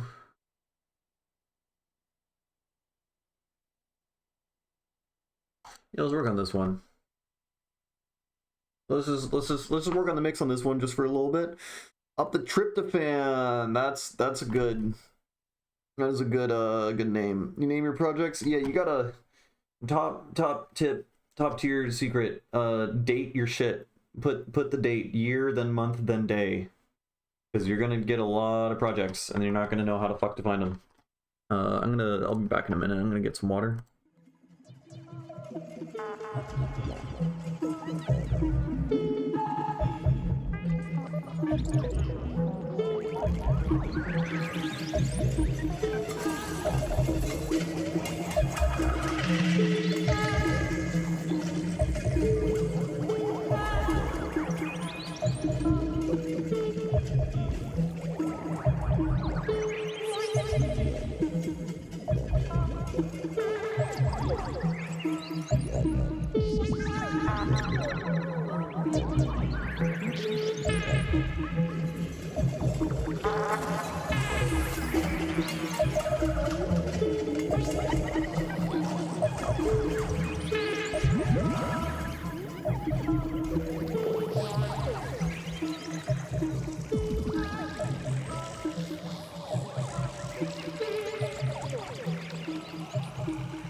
And we are back, and we got a thing.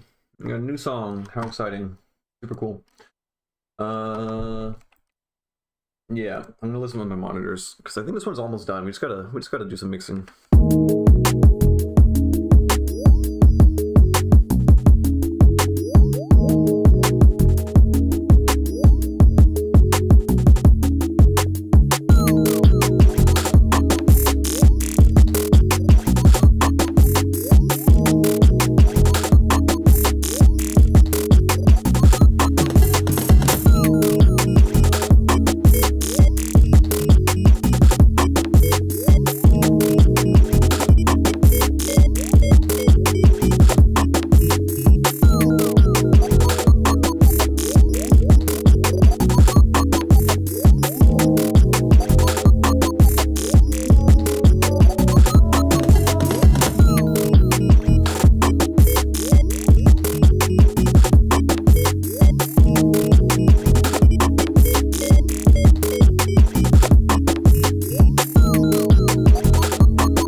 Bug, even though I said what's up as if you didn't comment earlier, which I know you did. Also, my cat is trying to eat wires. Stop it. I've not worked on Dreamy Dub lately because I have a different, there's like 3 different releases that I want to release first before I do the Microtonal album, because I wanted to release them before I had the Microtonal album in mind. But the idea, hear me out. Okay, cat, please. How do I get this fucking cat out of there? Look. Okay. The idea is I'm gonna have like a water themed EP, like an aquatic, I don't know, you're like diving underwater or something. You start off and like, you know, there's like different layers of the ocean. There's like the whatever zone and the other zone and then the abyssal zone. I'm thinking something like that. And I have a bunch of like water themed songs. Yeah, I know you're not supposed to be back there, yet you do it anyways. It's really fucking annoying. Get out. Go. My lord. Okay, excellent. Hold on. This is urgent. This cat has chewed through $80 worth of my wires so far. It's absolutely ridiculous. I can't. Yep. Okay. So I want to release a bunch of water themed stuff. So like, oh god. So like there's like this song in the mix. I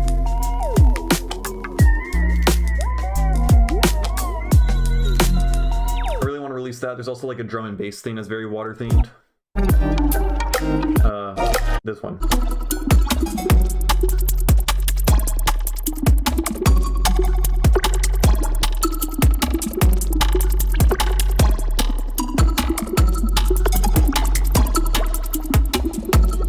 And that one's fun. And then I got a couple other ones. We got this guy. It's like a waltz. We got like.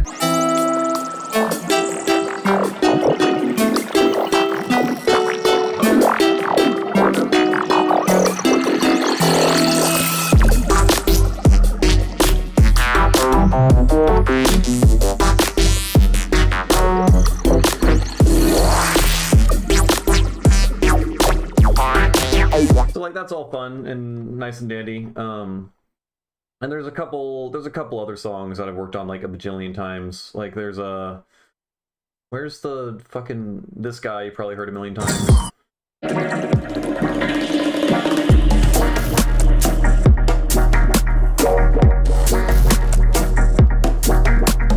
Like I obsessed over this one for a couple months trying to mix it down. So like all those songs they fit. They have the similar color. I want to release them together on an EP. Then I have an album I want to do after that. That is not microtonal, just because it's a bunch of songs I've been thinking of for a long time. It's like something that's.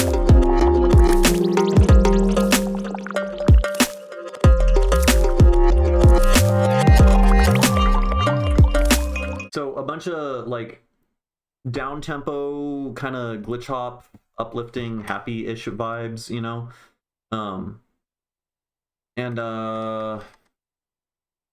Yeah, I don't know. I think that would work well on an album. And then once I do both of those, then I can work on the microtonal album. And I already have all the songs pretty much set up to do that. So there's just a good amount of work ahead. I also want to release a couple singles. So like the song I'm working on right now is like this like Japanese IDM inspired microtonal thing, right?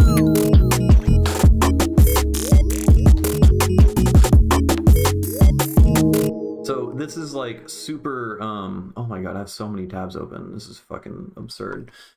It's I don't know, it's got a very particular vibe and it's like super inspired by Osamu Sato, who's a Japanese like IDM visual graphic artist. He made the PS1 game LSD Dream Emulator, and I like obsessed over that for a while.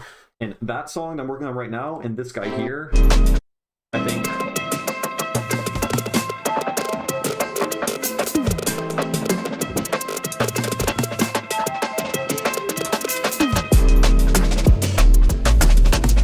I think they're similar vibes and they can work together on a single. So what I'm thinking is, well, one, I have a song that's coming out in like 2 weeks. Oh fuck, I gotta like chill it. I gotta start promoting it. Actually, it's really bad.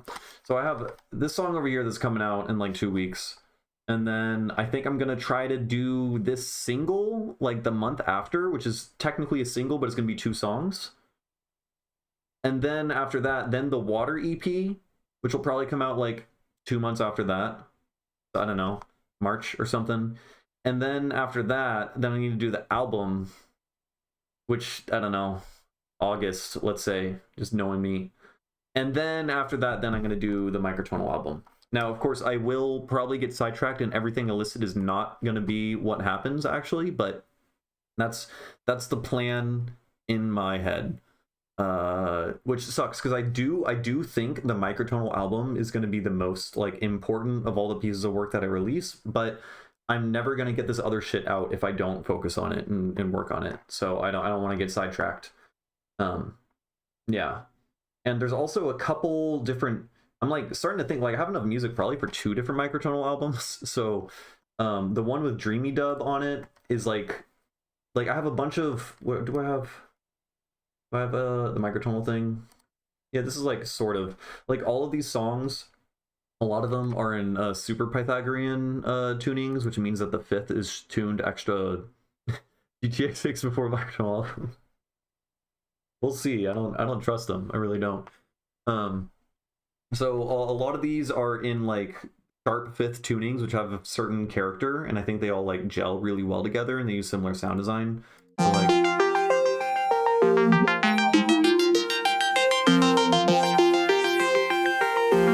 That's cute. This was like the first or second Microtonal song I ever made.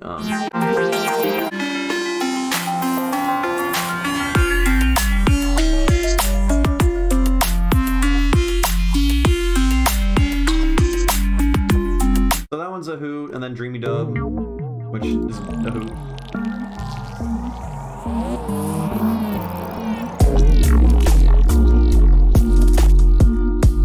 The mix is shit on this version. It sounds much better, the other thing.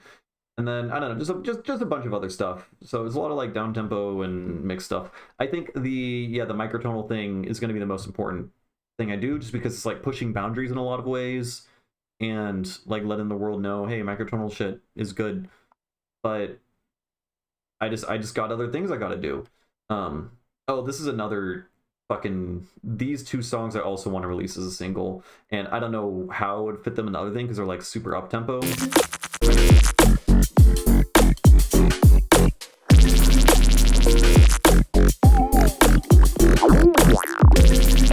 Right, that's a hoot. And then there's this guy.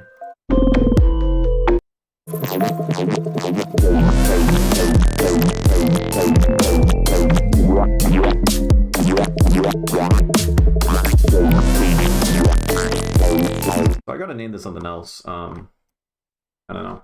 Up-tempo single. Can I put a question mark in my title?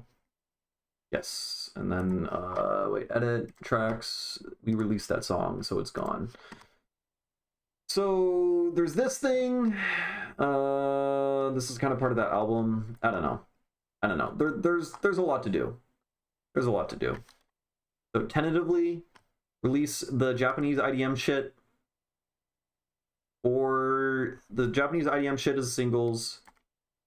Then I'll do the Water EP. Then I'll do the up-tempo singles. Then I'll do the album, the normal down-tempo album. Then I'll do the Microtonal album. And that's a fucking nightmare.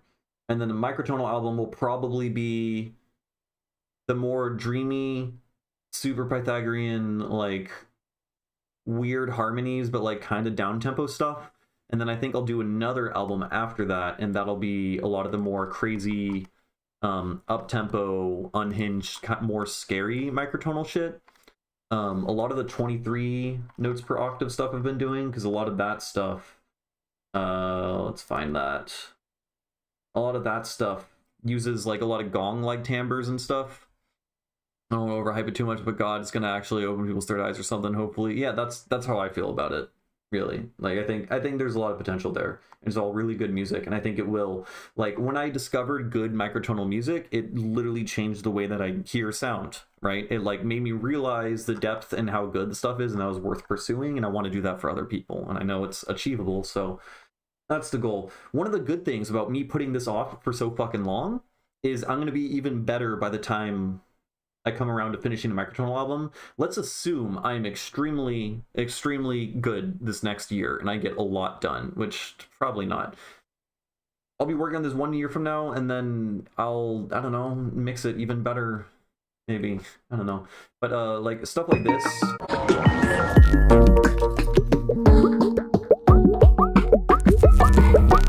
I mean, I could make the microtonal album just like fucking massive. I could make like a 15, 16 song album because I have a lot of stuff.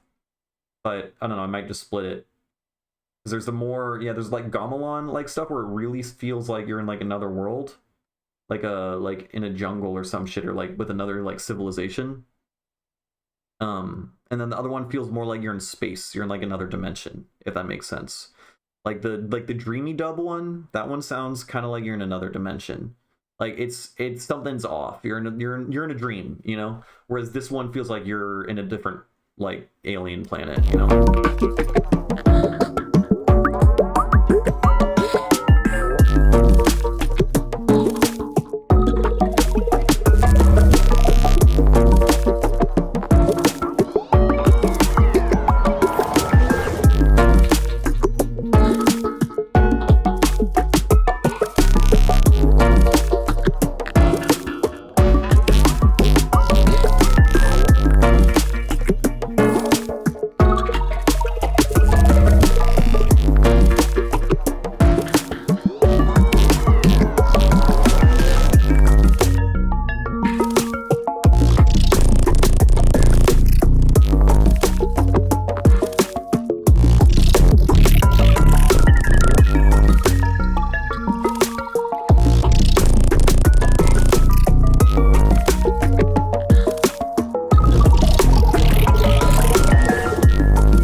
It's gas. That's good.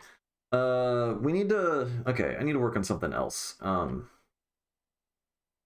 This song is pretty much done. It's pretty much good. So what was I just saying? I gotta work on the water songs. The water songs are all pretty much done too. I really need to figure out like a explicit schedule. Here, let's work on this guy. This is one of the water songs. It should be good. Oh, I missed the comment from Beat Lifter, Trippy Hippie Vibes. Yeah. That's the goal. But yeah. Now the argument for splitting it, I mean, don't do a massive one, split it. Yeah, it depends. Yeah, because like a massive one will take longer to do. Also, people don't listen to albums. I think it's really important for this to be an album, just because I really want to present like a cohesive look at this world, you know, look at this thing. I feel like it like speaks more to my like credibility as an artist, and also I just wanted to do big album for a long time. But the reality is people don't listen to anything that like isn't singles. Like, I mean, maybe I just suck at promoting it, but I don't think so. Like the Floppy Ears. Yeah, almost five. We're gonna get 5,000 listens in the near future. No one's listened to anything else on the EP in comparison, because I released this as a single like a month before, and people listen to singles, they don't listen to EPs. It's tiring, it's exhausting, you know. Like I think this song is better than I mean, I don't know, I don't even like Floppy Ears, but this is my most popular song. But you know, music's subjective. Even my own perception of my own music is all subjective.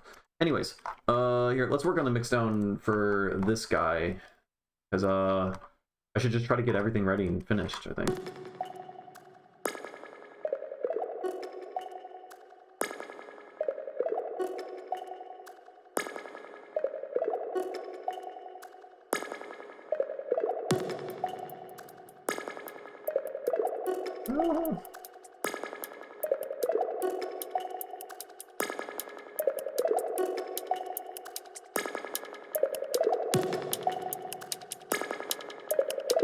It's a long intro.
Something? Oh.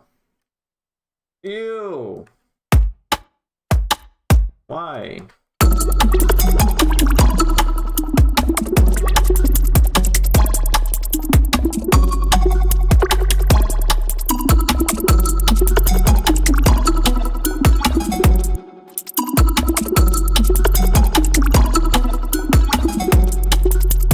The sub is too loud and it's clipping. Albums are dying art when really well put well together, short and to the point album comes out. The people who appreciate that will really appreciate it. Yeah, I agree. Absolutely. They're hard to get people to listen to, but I feel like if you do an album right, like you change people's lives, you know? Like a single song changing people's lives is possible, but like an album is something that you sit with. Like ideally, is something you sit with and digest for like months. I don't know. Like I have friends who just like they just listen to like playlists and they just have like a billion like songs and they listen to each song probably once or twice ever and then just keep liking. So like they have so many liked songs. There's no shot they're actually digesting the music they're listening to, you know? And like I don't listen to that much music, but the music I listen to when I like something, I will listen to on repeat and digest that album and hear it in different contexts, and then like it'll settle in my brain folds and I'll like understand nuance or like the emotional depth of the song will change as my familiarity with it increases. And that's like something that's lost with albums that's just lost with like the modern age that people don't get, you know? And I don't know, I think that's worth doing. Now, yeah, is it good for like my career as a musician? No. But I mean, it's not like making microtonal music and getting super nerdy about fucking crazy weird theory is good for my career as a musician anyways, right? It's just like, you know, just make art, just do the thing that you want to do. And then the people who appreciate it will show up, probably. Or you could just make fucking rhythm. That also works. It also really works.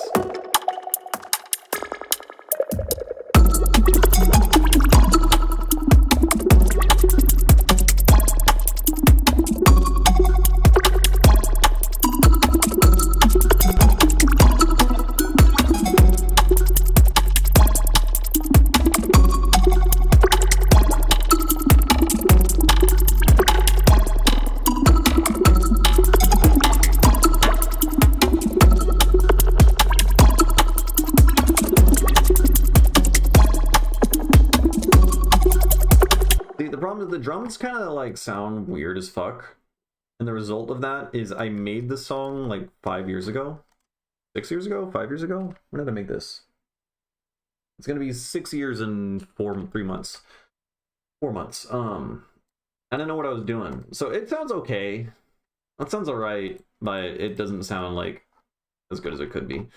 Maybe that means I need to change it up. Maybe I gotta add layers. I mean, I do put the bird calling clap on literally everything. Oh, Jesus fucking Christ. That was bad.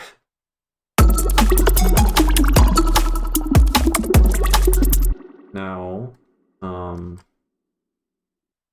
do we want to do this? Utility. Just add a little splash, just a little noisy splash, you know?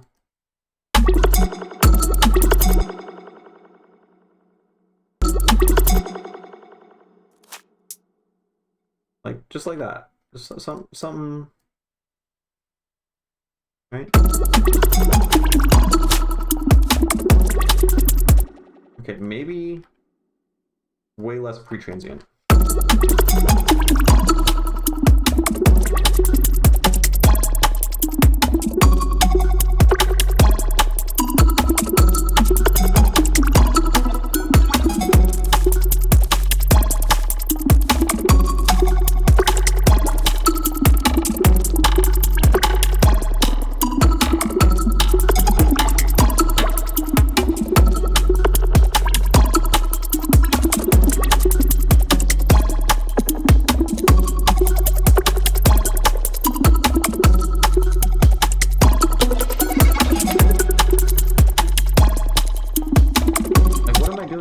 Two kicks laid together.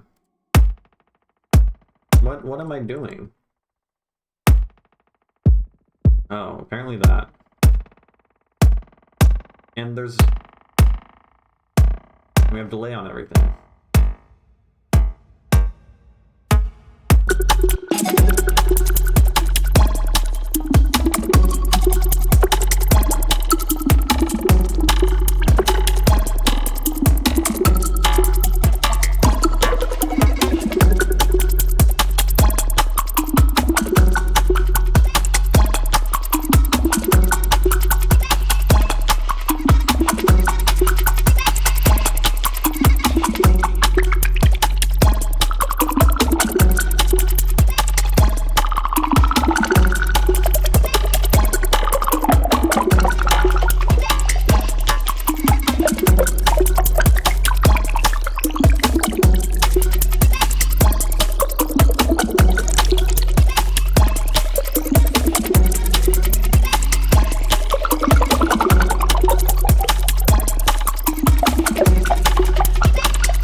Yeah, I don't know. It's very seldom that I actually like really dig into something. Lately, I've been obsessed with Gamelan. Gamelan is the shit. Sundanese Gamelan in particular. No, not that. This one's also pretty cool. But just like, I don't know, something about it. It's good.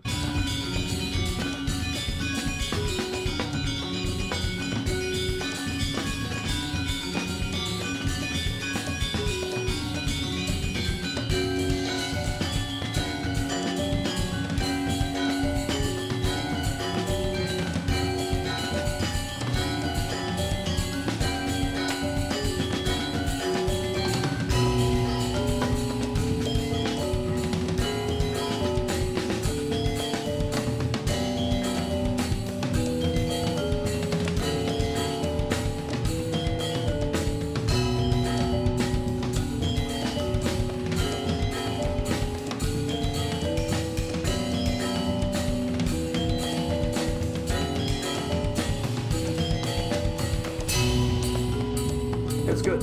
And then there's this is like more lullaby shit. And there's less angry.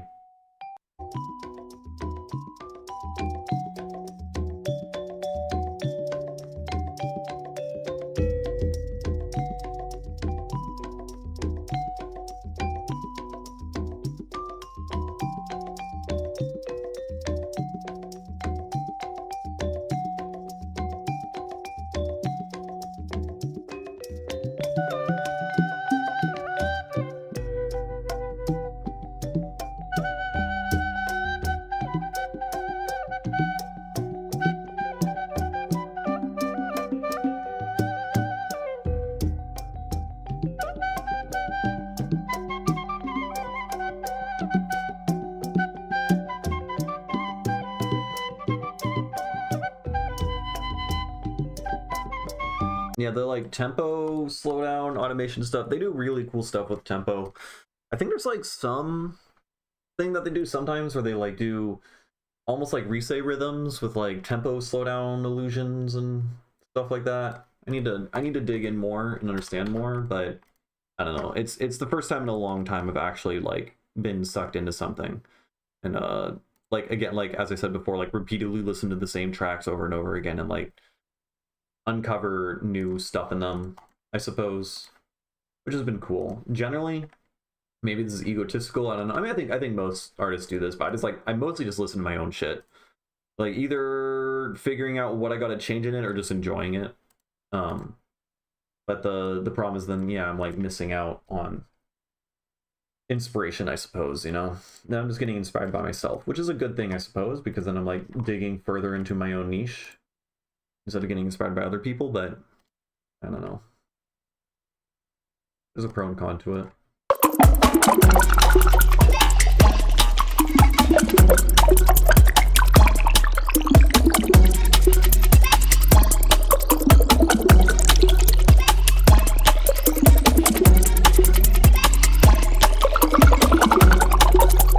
Yeah, my favorite album of all time is Broken Soul Jamboree by Tipper. I'm sure you know it, but 10 out of 10. 10 out of 10. I would say the only part I don't quite like as much is Hourglass Infringement, because like it's a long album and the song is really slow, and by the time you get to it you're like kind of like nodding off, but that's also kind of the point. It does something really cool. But yeah, the whole experience is fucking insane. And then also another really good album is Woolg. This one, Last Time by Woolg. Really, really good. It's most of it is gapless. Like this song and this song and this song are all one song and just keeps going into the next one. And he does some of the most insane, like, technical feats as well as storytelling, like, period. There's basically like motifs that repeat in every single song, and you know, the whole like pitch and rhythm are the same thing. Polyphony and polyrhythm are the same thing. He like really shows it. Like it's hard. You have to listen to the entire thing, but there's like a polyrhythm going on in this song. Right? And there's like a lot of tempo automation, and then towards the end,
This is Woolg.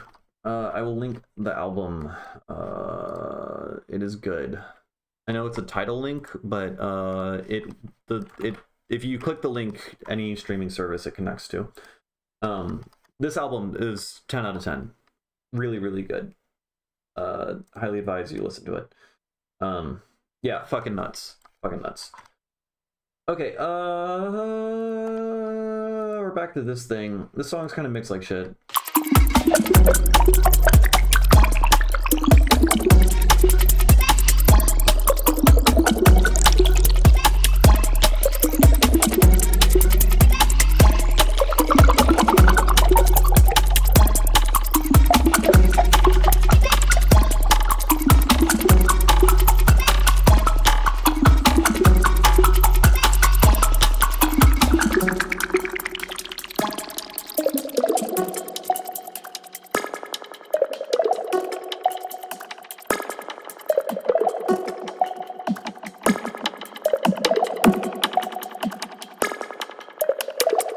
I gotta organize this a little bit better.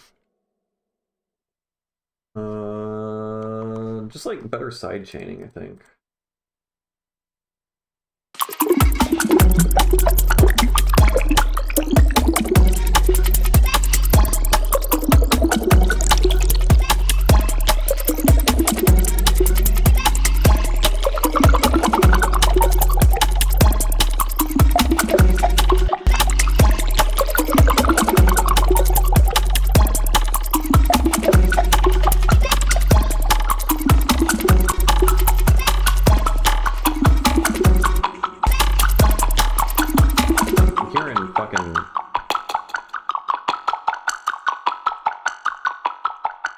I'm hearing like sub-click stuff. I guess it's probably, I don't know.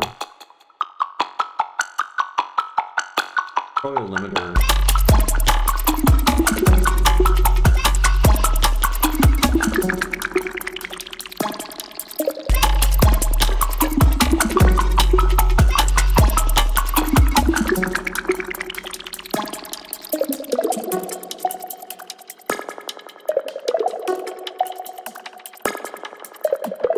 Yeah, I don't know.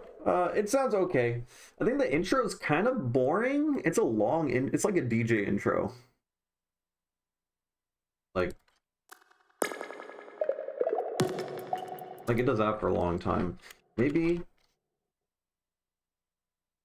Let's see if I can find sound generators, samples, water synthesis. Got some water stuff. Yeah.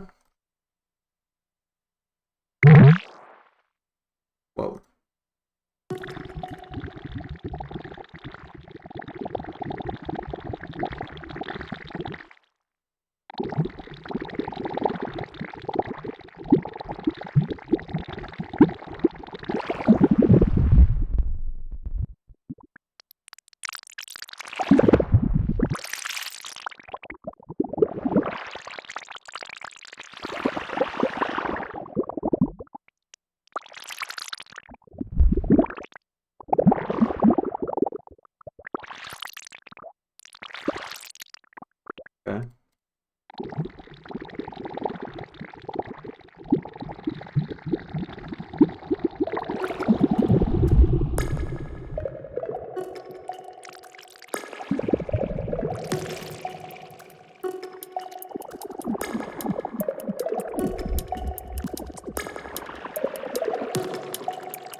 come out so clearly? What? You're in complex? Oh, you're in transient.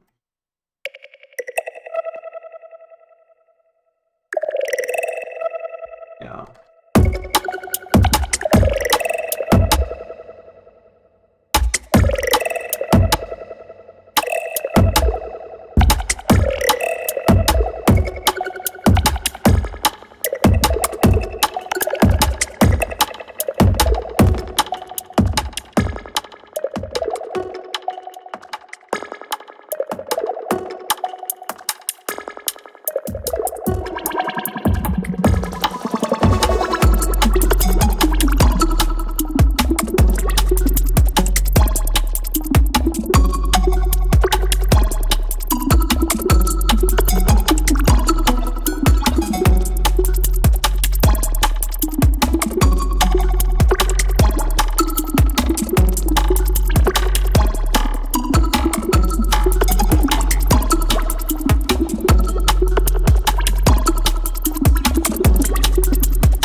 Take care, Sick Bug. Thanks for hanging out. Appreciate it.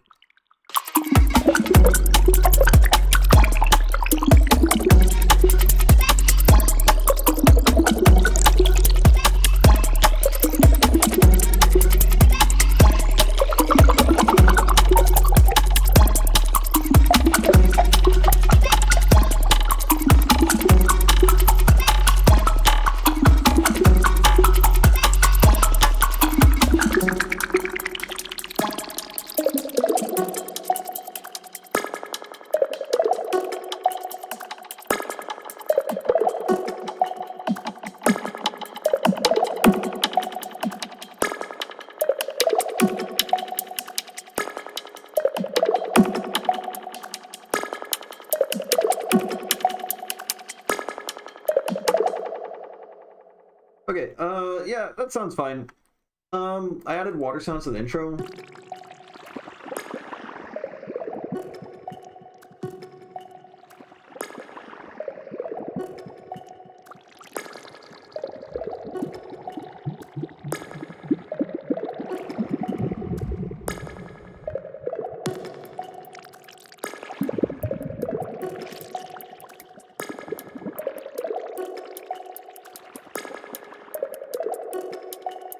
I don't know about him. I don't know. But there's something. Alright, I need to figure out a strict schedule for what I want to release and what I want to do, I think. I think that's what I need to do. And then yeah. Because I kind of have enough music done that I think I can just keep releasing music. So long as I don't fuck around too hard. So I really need to just like be more diligent about figuring out how to release everything. Treat it like a job, you know? Because right now I'm a little too aimless in what I'm jumping between. Now this thing is coming out kind of soon, so this is important for me to work on. For sure.